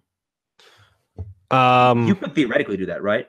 Yeah, so I use this Google Chrome plugin called Video Speed Controller, which not only enables me to like watch whatever videos I want at whatever speed that I want in terms of like how fast I can make them. So not only YouTube videos, but like Netflix and Hulu, but you can also slow things down at like zero point 0.1 increments. You can like make a debate video go to at like 0.9 or zero point 0.8 speed. Oh, that sounds useful. Because I mean, I was just using the YouTube thing, and I could only do sort of 0.5. Yeah, but I mean, remember that I like watch most of my YouTube videos at like 2.5 speed, so I need the plugin to do that. Wow, that's insane. Yeah, I mean, that certainly is one of the disadvantages, is that you become Lawrence. And just like need to watch everything at 2.5 speed. However, Honestly, it's like gotten to the point where I'm like, if it's going at like regular speed, I'm just like, please, this is so slow. Hurry up. yeah, well, I guess speed really can ruin you. But you know, I mean, I say that, you know, but I do listen to some podcasts on 1.5 because they're too slow. But anyway, yeah. So you can slow down the videos. What was the name of that plugin again, Lawrence? The Chrome. It's plugin? called Video Speed Controller. It's it's just like an extension that you can add on Chrome. Okay, so recommend that at the very least using the YouTube thing to slow it down to 0.5. Why, you know, you could like slow it down and then speed it up. You could just speed it up and then slow it down and see how much you got, right? Or you could, you know, if there's stuff that if the video is more relatively recent and the case is online on the wiki, you can follow along with the case and see kind of and adjust your ears that way. Do you have any other advice as far as getting better at listening to speed? Yeah, just like watch the same video over and over. So like when I first got introduced to speed, I just like kind of randomly stumbled upon it, and obviously the first couple of times I couldn't hear it. By the 10th time I'd listened to the first video, I started getting it down and started flowing and started writing and like started taking the effort mentally to sort of start processing what was being said. And that was like the good sort of jumpstart to figuring it out. A lot of people are going to, I think, gravitate towards watching a lot of different debate videos. I think when you're first starting out, just like watching each debate round or at least a couple of debate rounds over and over until you can get them down pretty well is like a better way to ensure comprehension in my mind. I haven't heard that piece of advice, but it sounds really good. Yeah, I'm not sure like if it's that great, but it's what worked for me. Like I definitely watched like a dozen videos where I have like only maybe a 10% clue what was going on. And then when I watched them back again, that's when I started really understanding speed because like my brain was starting to form those connections a lot more accurately and like a lot quicker. Yeah. I mean, yeah. That's interesting. I'll see if I can appropriate that. Okay. Anything else on speed? Nah. All right. We know that speed is daunting. We believe that you all should, if you are trying to get into circuit debate, you will obviously have to do it because otherwise you're, by the way, so sometimes people say like, you need to learn progressive debate in order to fight it. Okay. Which first of all, I think is kind of the wrong way of thinking about it. But even if you did have that and I was unable to convince you that you shouldn't try and quote unquote fight circuit concepts, you should at least try and keep up when you are in these rounds. One of the easiest way to lose to a debater who you are really better at, but who happens to be able to go fast in a circuit debate round, the easiest way to lose to them is just to not know what they're saying. So at least train yourself to be able to listen to speed. And also, while you're at it, you know, your judge can understand speed. You might as well not just like you might as well just try and go faster. So you can just like have your arguments be of the quality of your opponents. It would be like, you know, what if you as the other side just agreed before the debate, you just like shook hands with your opponent and you're like, okay, I'm going to only speak for my, you know, for half of my allotted speech time in this debate. And your opponent's like, I agree to those terms. I'll speak for double your time. Right. And it's just like, sure, like you could do that by choosing not to go fast. But also that would just clearly make you worse off. So maybe you should try and not sacrifice half your speech time and instead go fast. Okay. So sorry, I keep saying this, Lawrence, but anything else to add? No, I'm definitely good now. Okay. Hi, good now. I'm Martin. High definitely good now. That was the name you provided me, actually. Okay, when we come back to the next thing, we'll talk about some concepts.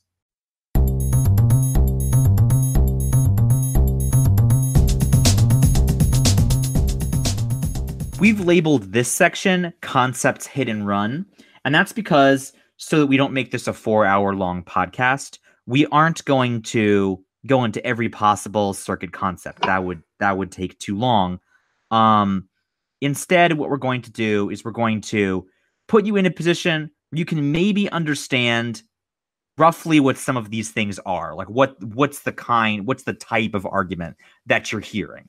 Now, a lot of these, if you have some sort of scant exposure to circuit debate, you will probably have heard of some of these without really a refined understanding of what they mean, etc. Our job is going to be, rather than give you sort of a 2-hour lesson on the vocab of each of these things and how to debate them, we're going to explain to you what they are. Now, there are plenty of online resources for you to use to discover these things, and these are really things that especially you might want to explore with the coach or on the Discord or something like that. But for this episode, we're just going to talk about them in a very quick fashion. So the first thing that I want to talk about, because it's sort of, in my opinion, roughly the easiest, is a thing we've actually already done an episode on. We've already done an episode on advantages and disadvantages. Just to quickly reiterate that, an advantage is just a fancy way of saying an offensive, which is to say it's a reason to vote for you, argument for the affirmative. And a disadvantage is an offensive argument on the negative, roughly. An advantage purports to say that we should do the resolution because if we don't, some bad consequence will result. And a disadvantage says if you do the resolution, some bad consequence will result. It's pretty straightforward. We spent a whole other episode going into that, so go and check out that past episode. So now I want to talk for a bit about what are called advocacies, and that will sort of segue into the next couple things that we won't talk about for very long. Now, Lawrence, sometimes when I find it helpful to explain advocacies first, but sometimes I find it difficult just to express at the very basic level of what an advocacy is.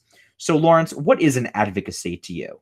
Maybe we can, talk about exactly what it means. I mean, it's just something that you forward and defend in the debate as the sort of nexus question of where clash and offense will derive from, to me. So like your value criterion? No. So the value criterion is, as we discussed in a previous episode, more like a framing mechanism to sort of determine what counts as offense. Or could be a nexus of clash, though. It could. So I guess maybe what distinguishes it from a value criterion is that it's something that you think that we should do, like an action that we should take. Mm-hmm. And it's kind of what you're putting forward as the suggestion of what we should do. Yeah. So like when we say we should get food, that is sort of your advocacy. This is the thing that you think we should do. And then now we will have a disagreement about whether or not the idea that we have forwarded is in fact a good thing or not. Yeah, I think that I think that that's a good way of putting it. An advocacy is what you are suggesting we should do in the debate. Now, what I want, so in every round that you, the listener, have debated up to this point, you have had one of these. You've had an advocacy. You just might not have known it. So, for example, when you're affirmative, what's your normal advocacy, Lawrence? If you just had to have a normal advocacy, so the resolution, you'll defend the resolution. Yes, all of it.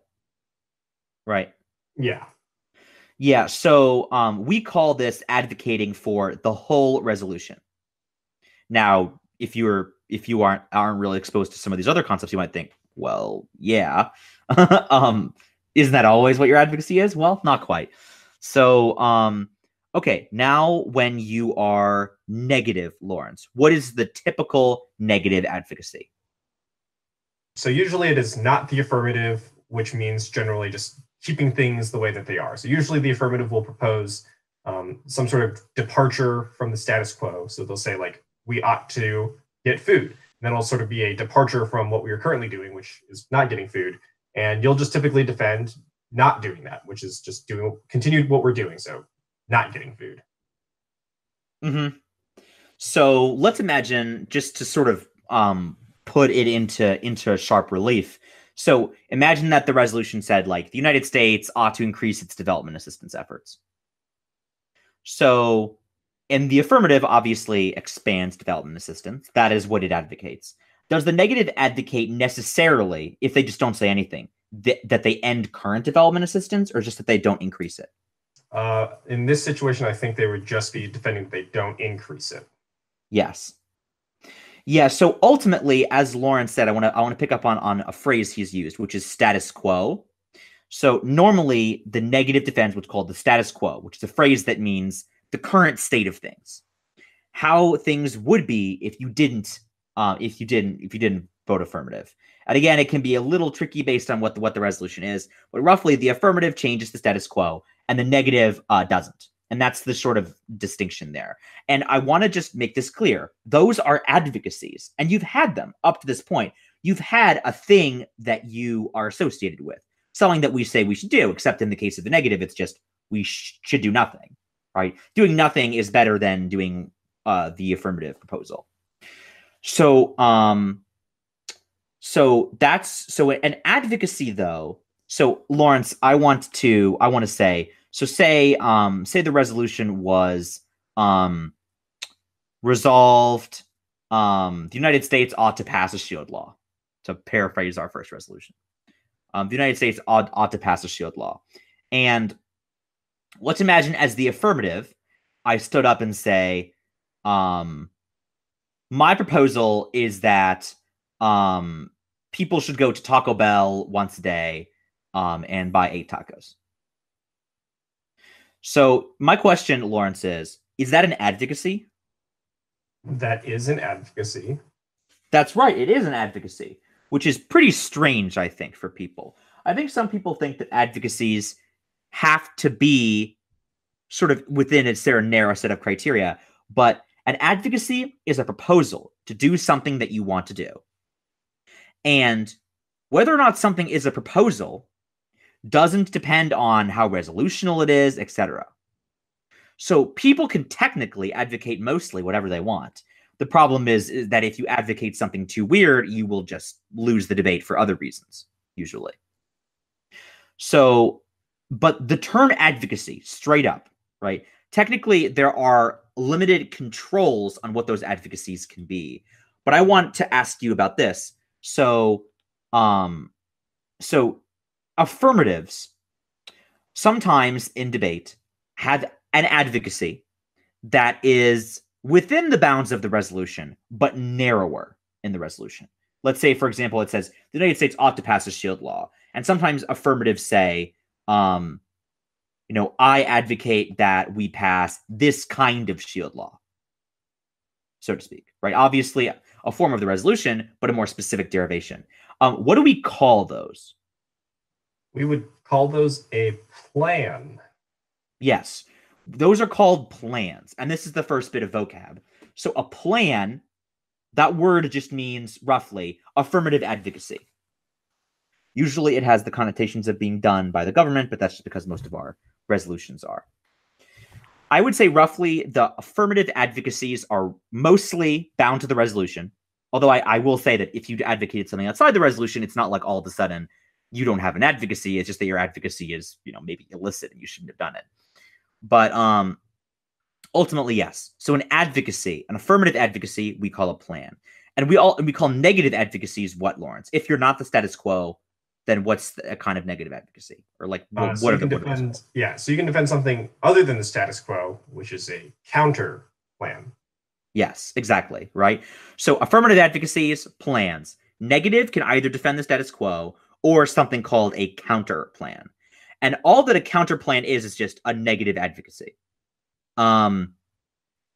Negative advocacies can mostly actually be, unlike the affirmative, it's not really bound by the resolution because the negative doesn't have to defend the resolution. it is bound by practical considerations, such as if it needs to sort of be something you couldn't also do with the affirmative plan, either because you couldn't or because you shouldn't. And that's something called counterplan competition. But and I also just want to quickly mention there's a weird kind of counterplan that you will probably hear. People will get obsessed with these things. They are called critiques.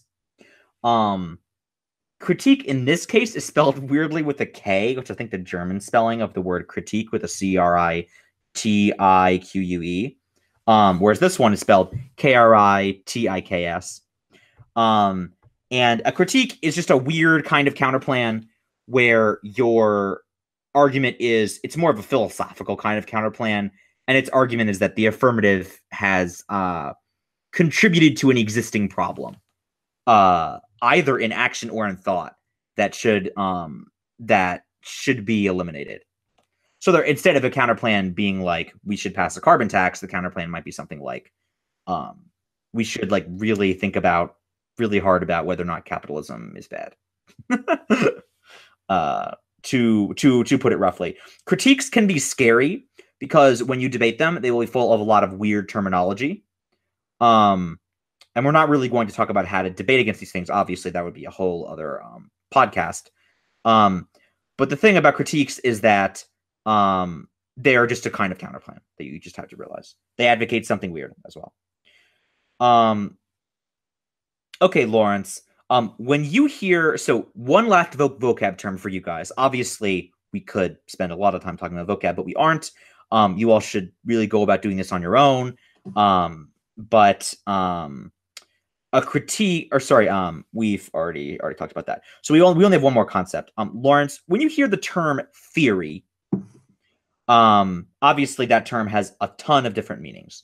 And in the context of debate, what is it theory about? Is it about moral theory? If I just said, this is a theory argument in the context of debate, what would that, what kind of argument is that? It is a debate about debate. Yeah, it's debate theory, right? Yeah. It's about like what theory should look like. So like, for example, you might have a theory of law, and your theory of law might say, here's what law should look like. You might have a theory of morality. Your theory might say, here's what morality should look like. And when people talk about theory and debate, you say, here is what debate should look like.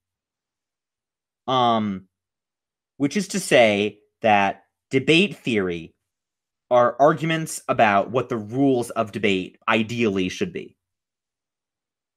Debate, doesn't really have strict rules, despite what you may have been told. You can pretty much just say almost whatever you want. And if you can get the judge to vote for you, that's kind of all that matters. The only thing you really have to do is obey speech times.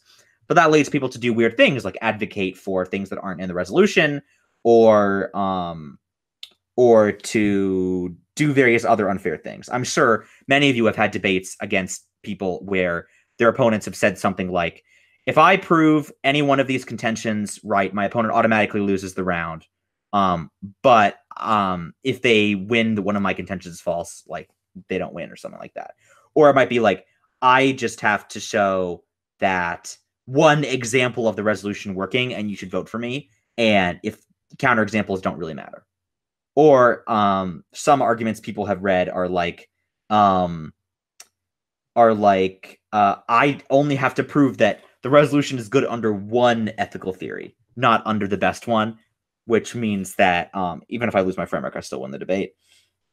Anyway, there are all sorts of unfair kind of things that people can do.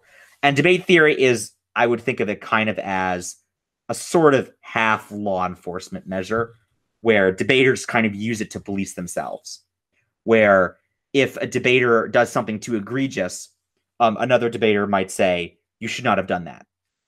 And make a theory argument, where it's an argument in the debate that has potency because it can be used to beat the opponent. And usually the complaint is that the other person has done something unfair. Like with everything else, theory, there's a lot more theory probably than there should be in debate. People are just kind of, at this point, spend a lot of time quibbling with each other about what the rules of debate should be. and yeah. So I will just say one piece of advice when dealing with theory. If you have to do that and you don't hear anything else from any of us, Lawrence, I think you should think of one tip as well. Just because theory is one of these things where you can actually, if you don't know what's going on, just immediately lose.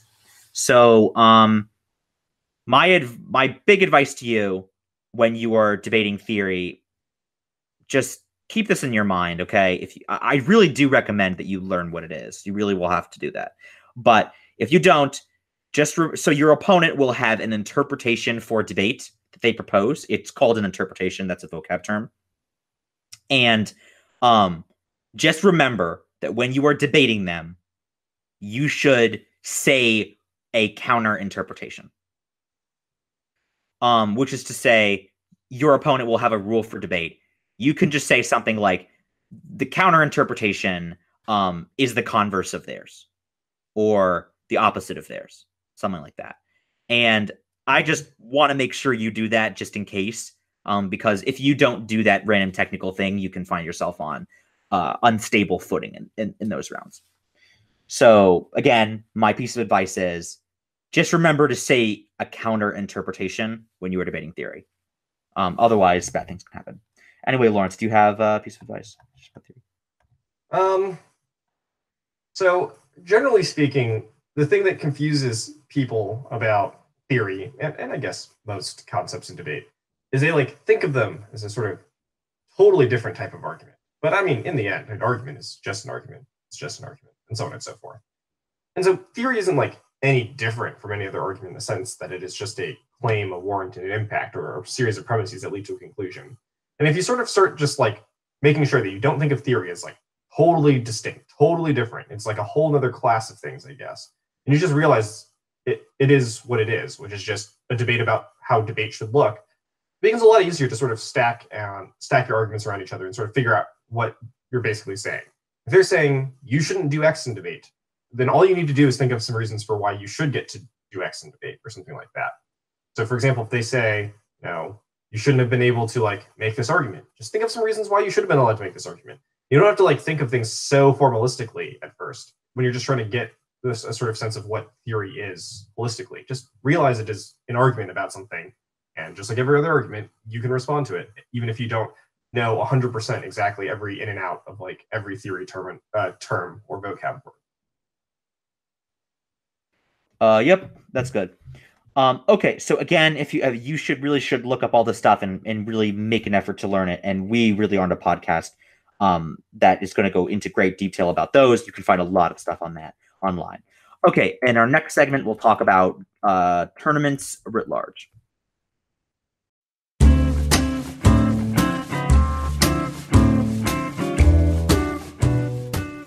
This is the section where we're going to talk about tournaments. Mostly, I'm going to just let Lawrence talk because I really have never been in the position where I really know a lot about this stuff.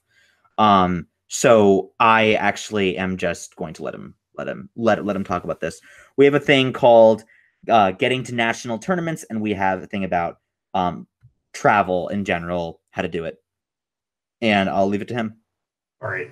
Years ago at the Victory Briefs Institute, I used to give this module, or this lecture, as I mentioned earlier, called Debating as a Small School Debater. And so half that module was here are a bunch of things that you need to do to sort of change how you prep. The other half of it was how do you get to national tournaments?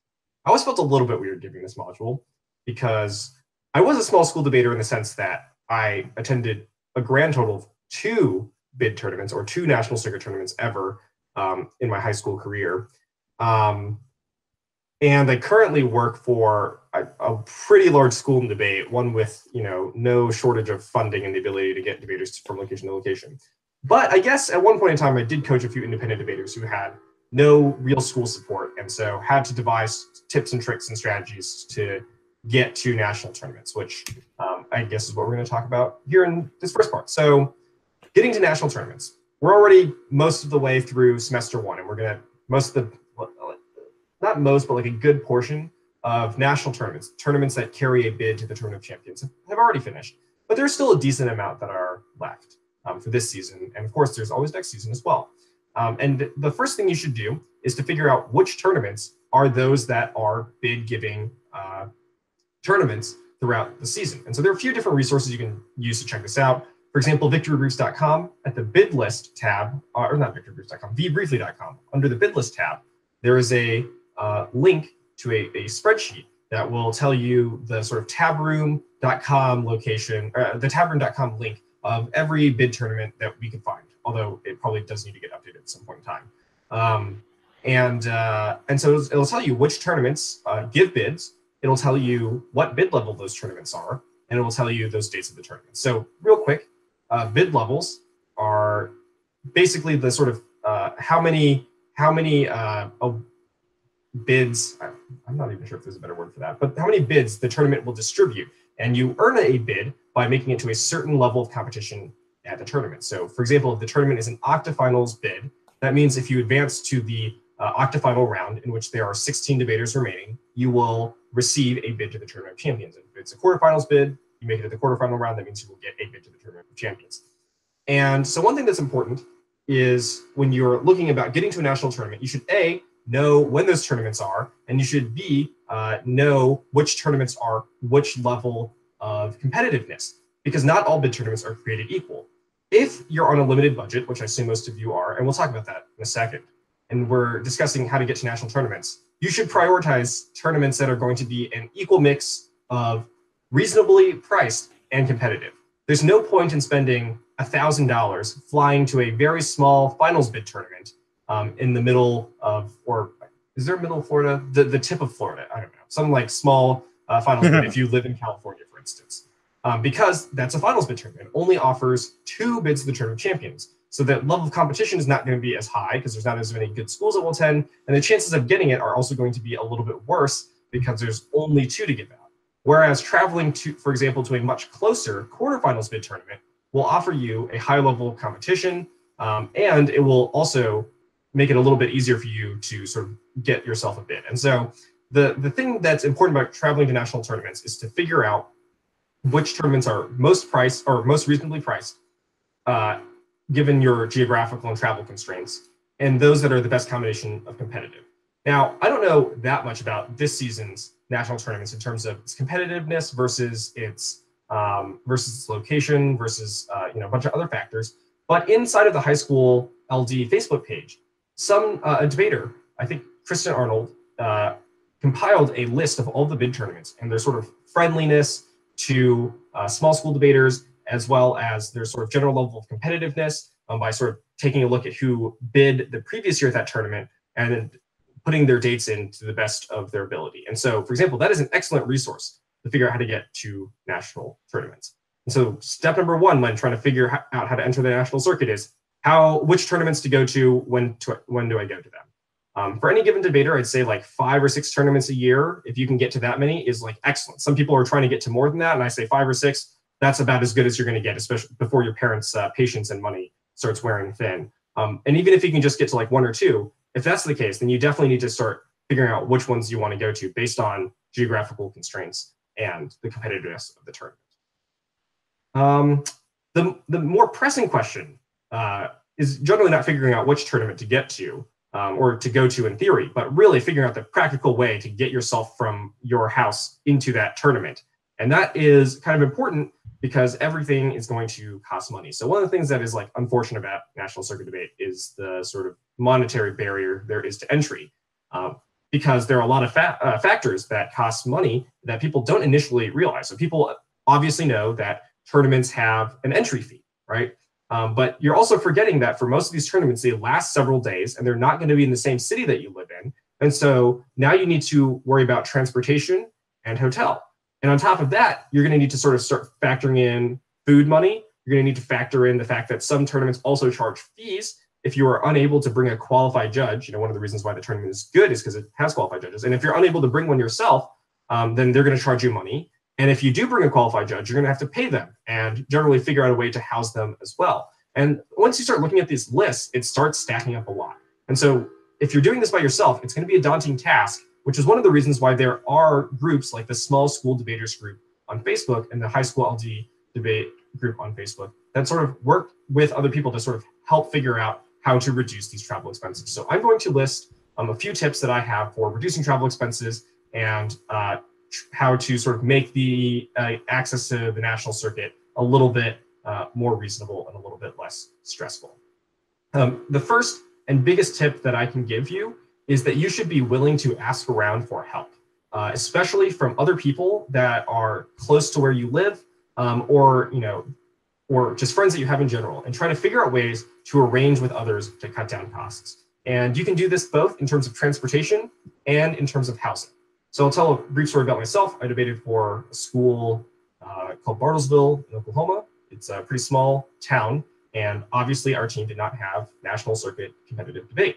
But in the city of Tulsa, which is just about an hour away from me, there are a few schools that do competitive national circuit policy debate. And those are schools that travel to national circuit tournaments. So I asked them if they would be so kind as to allow me to have my parents drive me down to their school on the day that they were leaving and just sit in their van with them and ride with them to the tournament. And even though it cost them, a little bit of, headache because they had to organize with the school and my school to figure out whether or not there was any liability issue in doing that, I ended up managing getting a ride with them. And that was something that would otherwise not have been feasible for me because my parents obviously could not just take off work and drive me down 5 or 6 hours to the tournament. And there's no way my coach was going to do that either. So it was just me, and I managed to ask around and hop a ride with someone. So if I can do this, it's possible for you to do this. So find other schools, and not just schools that are, doing LD, but you can even find schools that are doing public forum or policy or Congress or individual speech events, whatever it takes to find someone that is traveling down to a tournament and get a ride with them. It saves money, it makes your life a lot easier, and it helps take care of one of the biggest impediments, which is traveling to the tournament.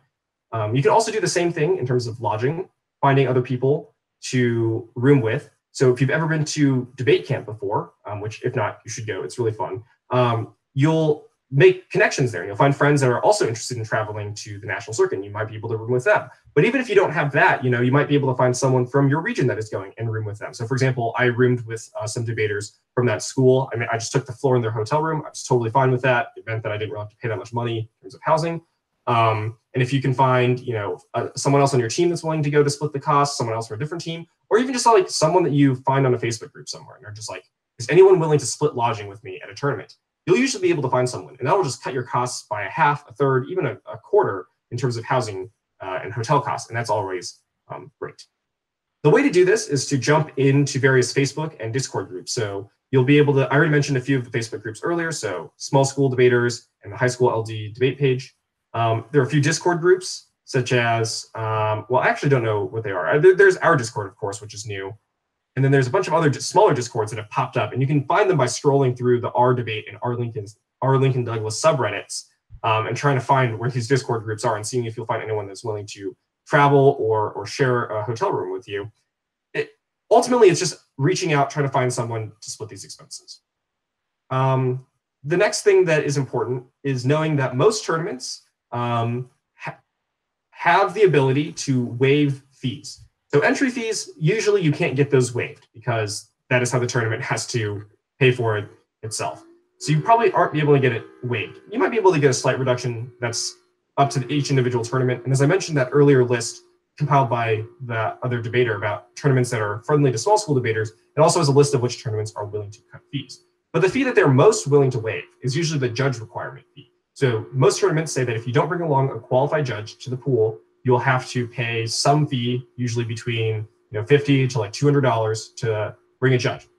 Now that's a lot of money, and it adds up, especially if you're going to multiple tournaments. So if you can email the tournament and say, please, I'm a small school debater, I'm just now entering the national circuit, please don't make me bring a judge, that would be nice. And usually, sometimes they'll be willing to cut fees. There are other associated fees. Whatever you can get waived, do it as best as you can. The final thing that you have to realize is that national circuit debate, if it is not sponsored by your school, is going to be a problem with some school districts. And so learning how to deal with your school is a really important part of learning how to enter a national circuit debate. So not only are principals going to be like, wait, you want to do an event where you have to talk at rapidly incomprehensible speeds, and talk about absurd things, and the word extinction pops up in like every other debate, and they're going to already have like a weird hesitancy to let you do that. They're also going to be a little bit concerned in terms of school liability issues. So some schools, like some school districts, I would say most of them, have a rule that you can't go anywhere without a designated adult chaperone. And many tournaments also have the same rule, which is that you have to show up with part of a school, and you can't show up if you don't have an adult chaperone that is approved by the school. And so sometimes they can be your parent, and so if your parent can go with you, great. But most of the time, it's not feasible, and so that's going to be really hard. And so you're gonna have to start figuring out what the school district that you are in, what their rules are for competing at other tournaments that are national circuit and not necessarily approved by your school. And that differs for each school district. So figuring out like chaperone requirements, missing school, whether or not you can take the excused absences, whether or not they will let you transport yourself, whether or not they'll let you transport with another squad. Those are all things that you have to deal with. And the important thing is to get the principal on your side. And so one of the reasons I was able to travel with my school is, as it turns out, we knew the principal from outside of school. That was really nice. Yay. Connections that seem borderline unethical, but at least got me the ability to travel to all of 2 national circuit tournaments. And so that is very important, is to figure out how to deal with your school. That itself could be its own podcast. I really feel like I could talk about the annoyance of school districts for a while, but I think that's the sort of general idea. Really, ultimately speaking, like all of this theoretical knowledge and lingo and vocab about national circuit debate is great. Getting to a tournament is another thing, and it's very important that when you're learning sort of like what the basics of circuit debate is and are, what the basics of circuit debate are, that's correct. That learning what tournaments to go to and figuring out how to get to those tournaments in a cost-effective and friendly manner, that's its own set of hazards and own set of problems. I mean, I think I learned a lot from that, actually. But I didn't still. I mean, obviously, I knew some of it, right? But yeah. Yeah, it's really weird because like I went from like scrounge around with other schools that like I hoped didn't hate me to like get a ride in the backseat of their van where I was like crammed in the back and then like sleep on the floor of a hotel room, to like a school that just like books all of my travel for me, takes care of all hotels and stuff. And one of the things that's really weird about being a small school debater is like, not only is it just annoying to deal with, and not only is it just like costly in terms of money, it's just like costly in terms of mental resources and time. Because like the time it takes to arrange all of this is like a significant cost upon small school debaters, at least in terms of time. But it's hard to underestimate like how much mental energy it takes to deal with all of this. And it's just like something that debaters from established programs don't have to deal with, and it's like a very nice luxury to have. And so that's why it's like really important to discuss. Mm-hmm. And of course, the idea is this stuff is hard, but it is definitely overcomable. It's within your range, so it's certainly overcomable for a lot of people. Some people are just going to be like unfortunate situations where you like live in a tiny school in the middle of nowhere, the nearest airport being like 2.5 hours away, and there's just like no financial ability to travel, and that's like very unfortunate. But for the vast majority of people, it's hard, but it's possible to overcome these barriers and figure out a way to get yourself to tournaments. Strength in numbers and communication, I think. Yeah, I mean, because like, think about if like, let's say any given tournament, absent you communicating with other people, costs you, let's say $500 to go to. So like $100 for the entry fee, $100 for transportation, $250 for hotel. If you manage to slash, judging fee off of that and get $100 taken off, manage to slash your hotel by a quarter and manage to, carpool with someone there, you can get that tournament cost down to like $150, $200 if you budget correctly. And that's like a pretty good cost reduction. And it makes tournaments like much more financially viable to attend. Yeah. As long as you're willing to like put yourself out there and like put in the effort. Yeah. So Lawrence, I don't know how Discord works. We can like make channels and stuff for specific things, right? That is true. So I'm occasionally on a Discord, although I used to be on it more when I was playing the game of Fortnite. What dark times those were. Have you stopped? Yeah. I mean, I just kind of like got bored. It's still a fun game, I'm sure. I slipped not into it anymore. Oh, I played for like 5 seconds. I was really bad, and I never played again. Now, so maybe we should consider making a channel in our Discord for like coordinating travel.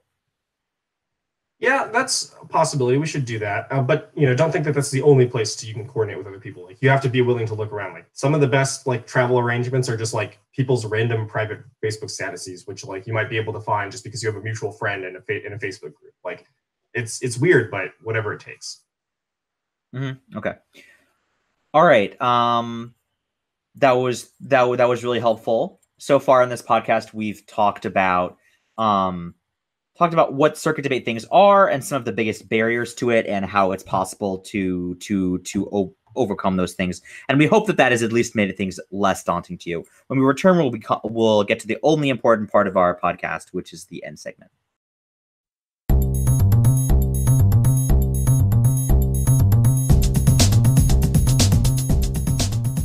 Well, thank you so much for joining us on this wonderful little adventure of a podcast. Thank you again for Victory Briefs for the mics and hosting support. They recently announced their summer camp dates and locations, apparently, so that's good. And thank you as well to Lawrence for joining me on this fine episode.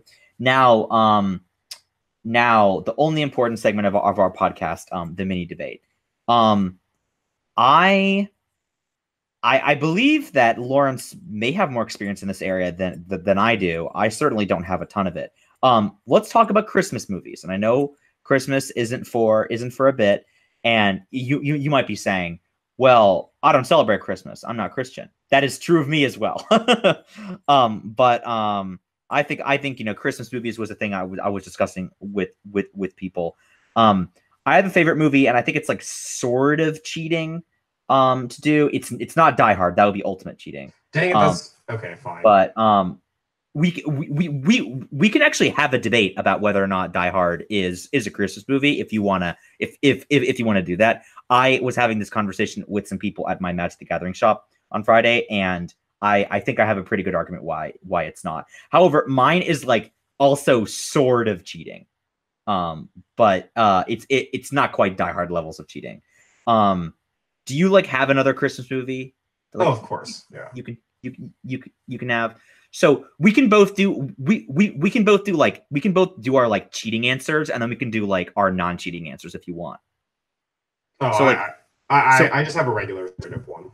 So my cheating answer is Nightmare Before Christmas. Okay. That's cheating.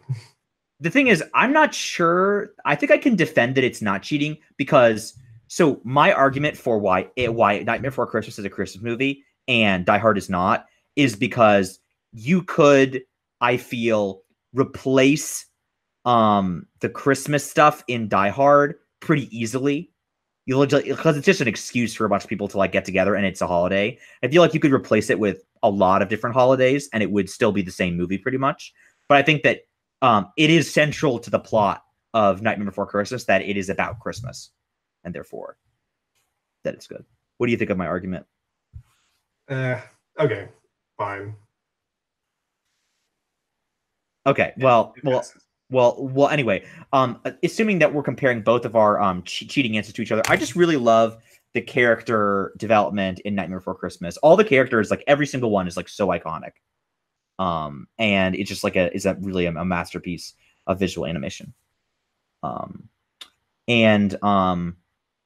Okay, so what is your non-cheating answer?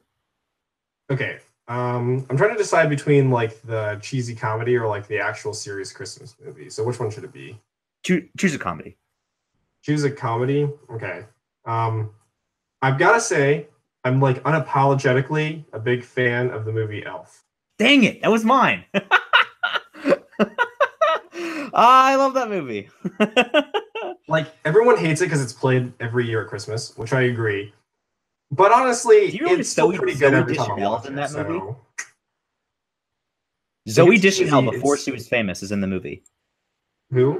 Zooey Deschanel, before she's famous. And no one recognized her because, when she removes her bangs, she looks totally different. Yeah.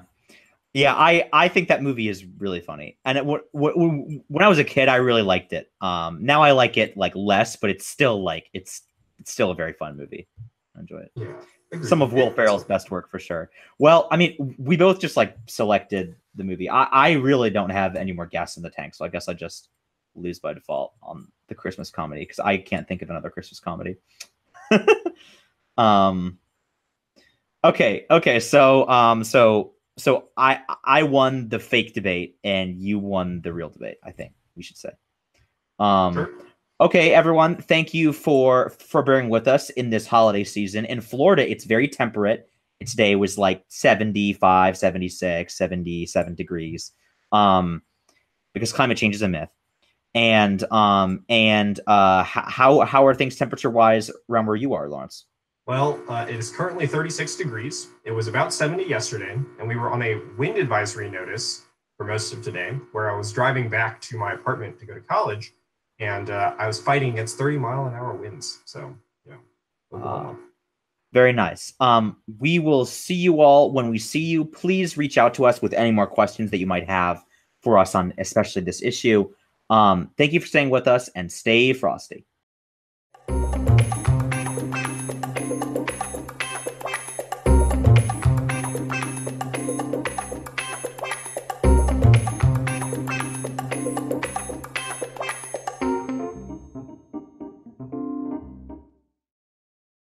No, this isn't an argument. Yes, it is. No, it isn't. It's just contradiction. No, it isn't. Yes, it is. It is not.